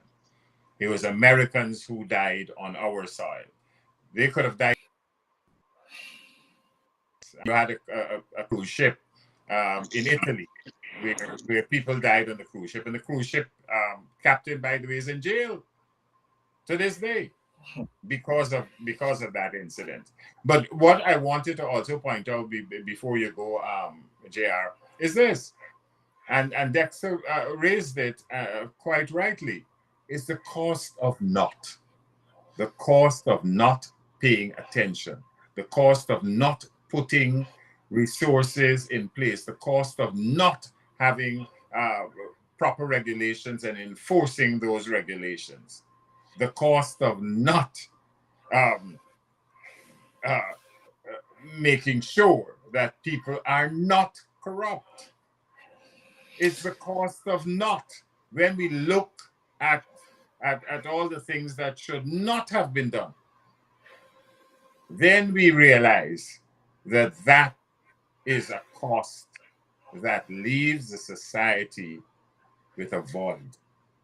And until such time as we deal with the systemic problems, we will be coming here and getting emotional and getting upset. So we've got to fix the society, find solutions. Thank you. We're going to stick around for like another 5 minutes because I want Dr. Giddings and Donatella to pose questions to you guys shortly. But before we bring them, as we talk about systemic challenges, MP Todd, for future prevention, what specific legislative changes should be introduced to ensure that this type of tragedy never happens again? Now, clearly, the types of regulatory framework that we see used in many other parts of the world, which is able to monitor the operations of the use at sea. I mean, we have so many international conventions and standards that Guyana subscribes to. The issue is the issue of our ability to monitor and to enforce. And so, how I see this coming forward is clearly our look. We'll have to look back at the use our legislation in relation, or maritime legislations as it relates to competence and use of these vessels. We'll have to look at in terms of our monitoring and evaluation of its seaworthiness and so forth. And maybe if it's not seaworthy, who is going to be held accountable? I think right now, as it is, we may very well be looking at culpability more from a civil standpoint in relation to government and the heads. But really and truly, I think may very well need to define negligence, not from a civil standpoint, but negligence more from a criminal standpoint, so that there is criminal liability for heads of departments, as well as subject ministers, etc., in relation to our maritime, because we have had, as I said, too many deaths on sea. And if you, I mean, just look at it. If you leave this only to the remedy of a civil court, who's paying? When the state pays, whose money is being paid? The taxpayers' money. That's how you satisfy your judgment. The state satisfies judgment. Taxpayers' money doesn't come out of, it doesn't come out of the pocket of the people who have been negligent as agents of the state.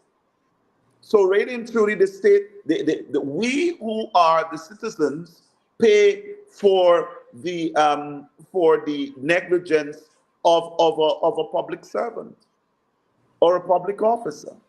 So I believe there is a clear time. The time is now clear for us to make the criminal liability more pronounced, more well defined, and more enforceable on the criminal law, so that persons know that this, if you mess up at this level, it's going to be serious repercussions.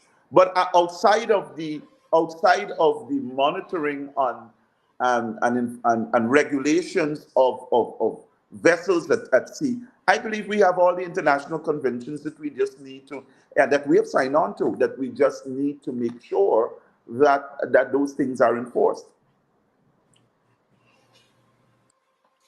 I'd like to welcome in Dr. Giddings.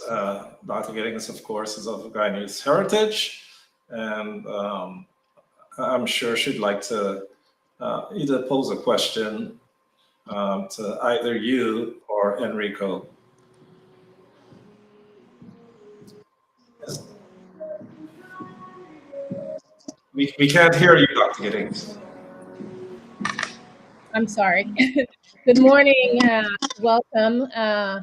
My sincere condolences to the Guyanese families, etc., friends, everybody that's going through this. You know, I listened to all of your comments, and one of my questions was this vessel outfitted with life jackets, etc., and what are the procedures when you enter onto the ferry? You know, as when you enter into a plane, they tell you in case of emergency, this is what you do. But I didn't see anywhere where they talked about life jackets or, you know, life rafts, things like that. Was that part of this ferry?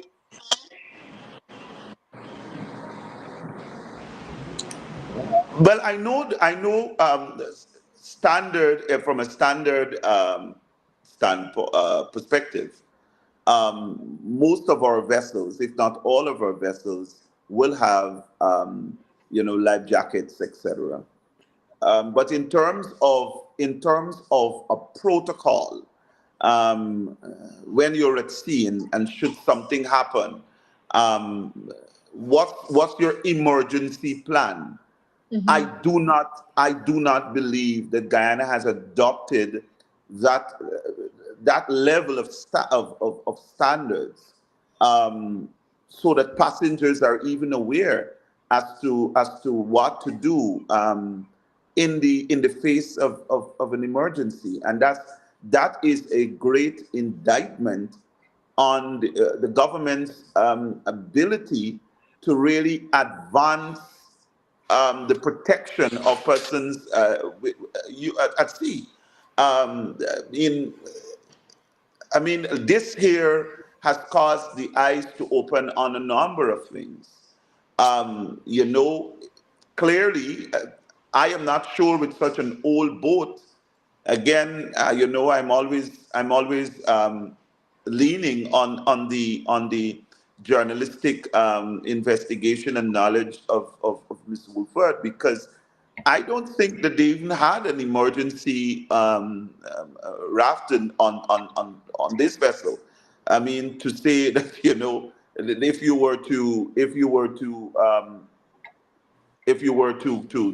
reach into such a situation and you need to get off of the vessel, this is what we will do. I don't think it's, I know for sure, it being 90 something year old boat, I know for sure that they have not upgraded that boat to have that at all.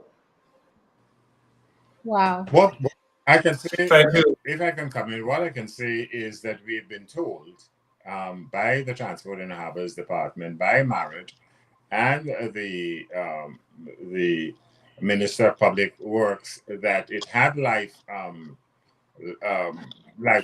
saving rafts.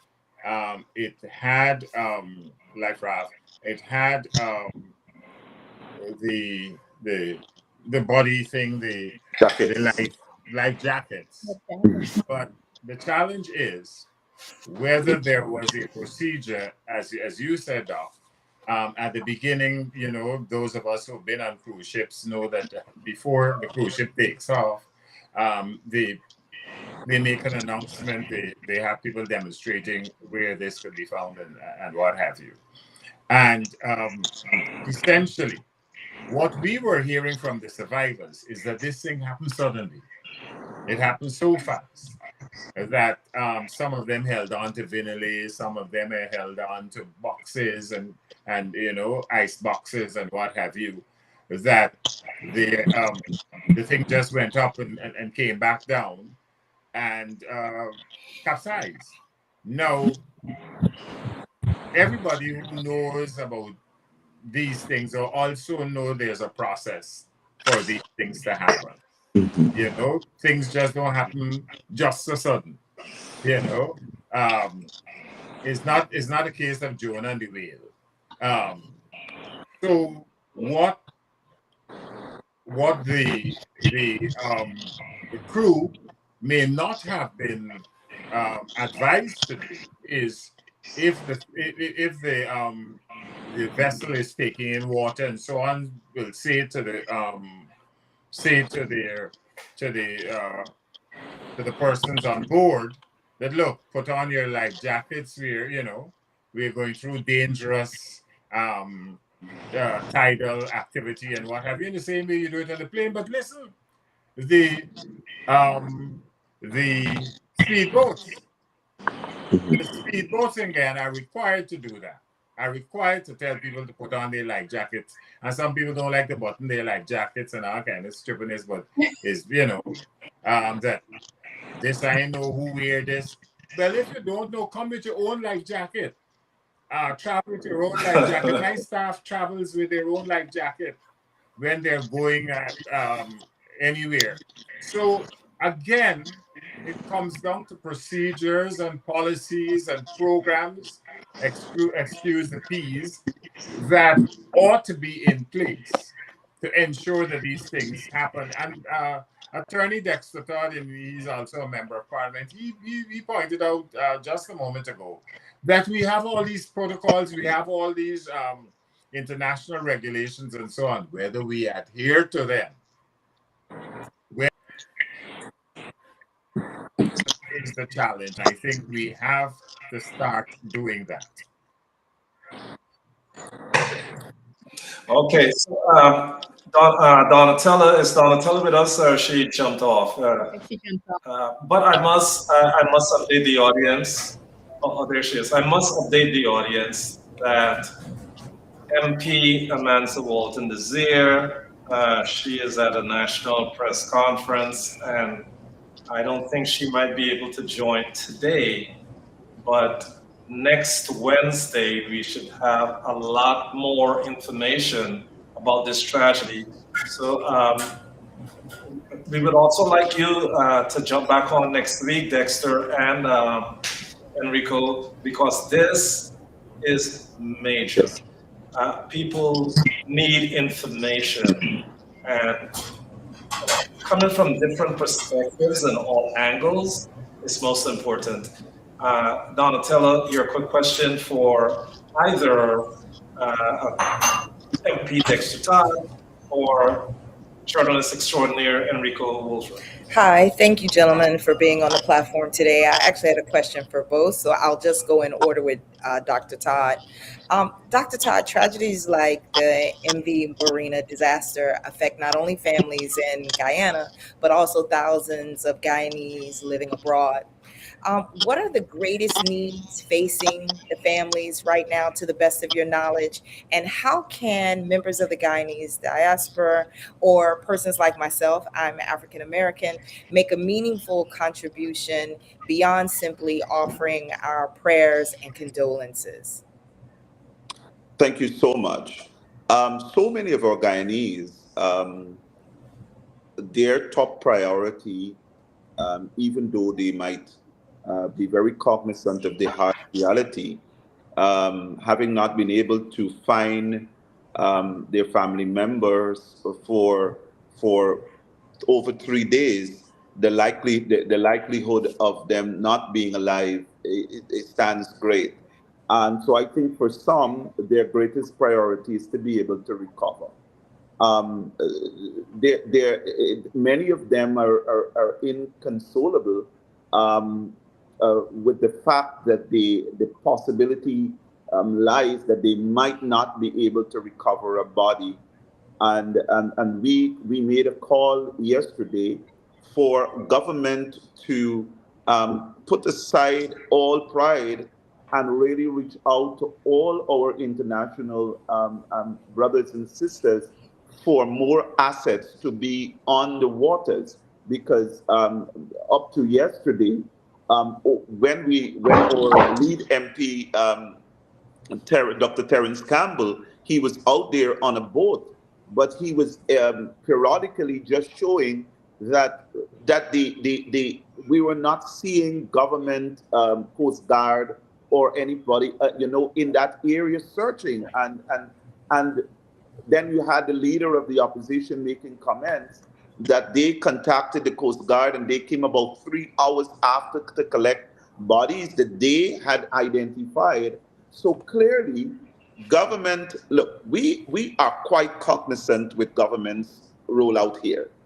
The charity facilities, they're overwhelmed.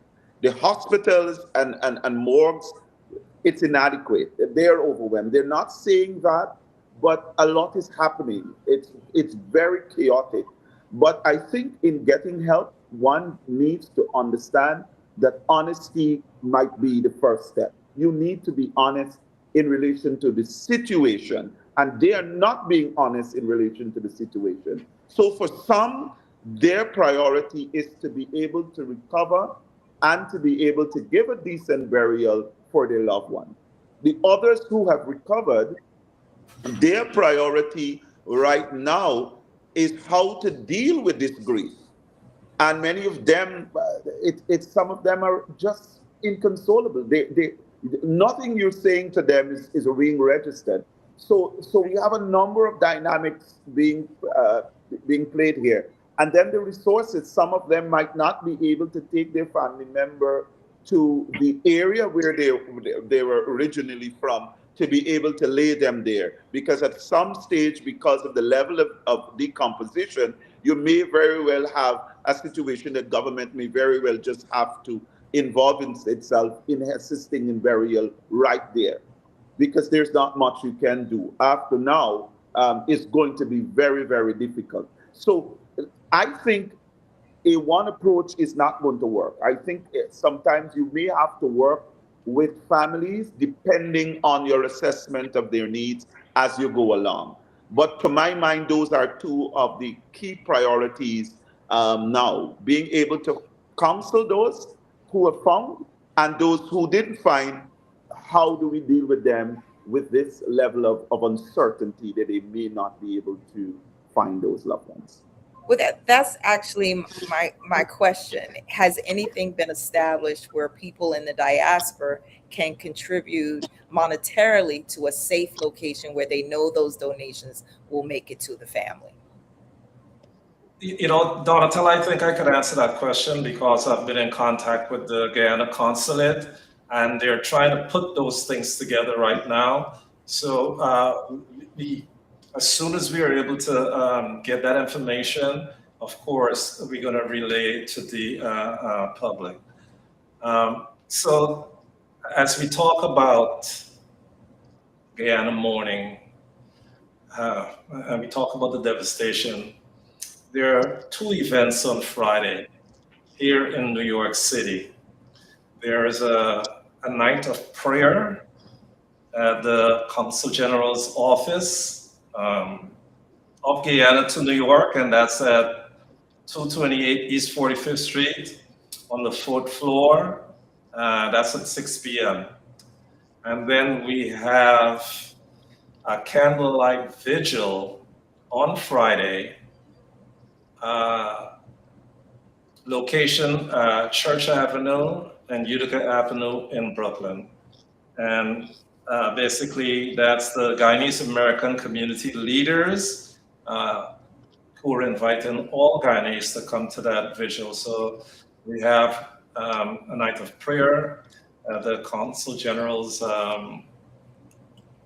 office, which is 228 East 45th Street, 4th floor, New York, 10017 at 6 p.m. And then we have the vigil in Brooklyn, Church and Utica Avenue, 6:30 come this Friday. I think at this point, it's so important for us to come together, to band together, to make this happen. Enrico, I gotta thank you for all the information that you brought forward this morning and how candid you were, not holding back. And of course, Todd, just for you to take the time out here and relay the message to all of the people that are here and hearing a lot of things, by the way, for you to come to the platform and speak directly to them. Listen, it's an amazing thing. It's important that we not just stop this messaging. I know Terrence Campbell, MP Terrence Campbell as well. I need for the teams to jump back on come next Wednesday and us continue to push the messaging forward and the healing process together. So your closing messages, we're going to close now. We're going to start with Enrico, Dexter Todd, Donatello, and Dr. Giddings. Your closing message for today. J.R., if I could say this and just to respond to what Donatella said earlier on, she's African American, she's concerned that one of the things that we tend not to do is to keep an inventory or database of people who know about various issues, about various societies, and about various matters, and pay attention to those matters before these incidents happen. It would be a good thing if in the United States we collaborate and cooperate to monitor what is happening in our parts of the world, whether we are using an 87-year-old vessel, how often we use it, what kind of aircraft we use, how do we manage our bridges, how do we manage our water supply, and what have you. People who have that kind of skill, to use that skill set. In the meantime, we have to ensure that our society is also working on systems that cannot be corrupted, should not be corrupted, and are not corrupted. And we hold the administrations of those systems, the administrators of those systems, to a much higher standard so that these events do not happen. And we also make sure that when these events happen, in the unlikely event, as they say on an aircraft, that something like this happens, we have the support systems to allow people to manage the emotions, and to continue to live. Thank you, Enrico. Next up, MP Dexter Todd, your closing remarks for today. Thank you so much. I would like to close by saying that we continue to see an approach which is quite reactive. And now it has come to a stage where many lives have been lost. We have been calling on government to be more proactive. And in this proactive nature, it would mean that we have to remove from the ideal and that we know it all. And we have to be able to recognize that a lot more constructive ideas can come from if we enlarge the table and if we allow persons to pool their resources, pool their ideas, pool their experiences, and come up with a plan. And so it's sad that we're at this stage, and we continue to mourn as a country. We continue to mourn with the families that are so much inconsolable right now. But we hope and pray that God will really comfort the family, really comfort this country, and that we will see a light that will be able to take us out of this very dark period that we have found ourselves in as a country. And therefore, I commend the support of all persons, all Guyanese and friends and families of Guyanese. We commend all your support from all over the world, because we believe that we must come together in order to have a resolution or a path to a new direction from where we are right now. Thank you so much, MP Dexter Todd. It's always an honor and a privilege to have you on and for you to just break down everything that's going on in Guyana, South America, as you deal and as we embrace this tragedy. Donatella, your closing remarks. Hello, everyone. As we close today's show, we're reminded that every headline is a family whose life has been forever changed. We continue to keep the Wells family in our thoughts and the prayers as they await the independent autopsy.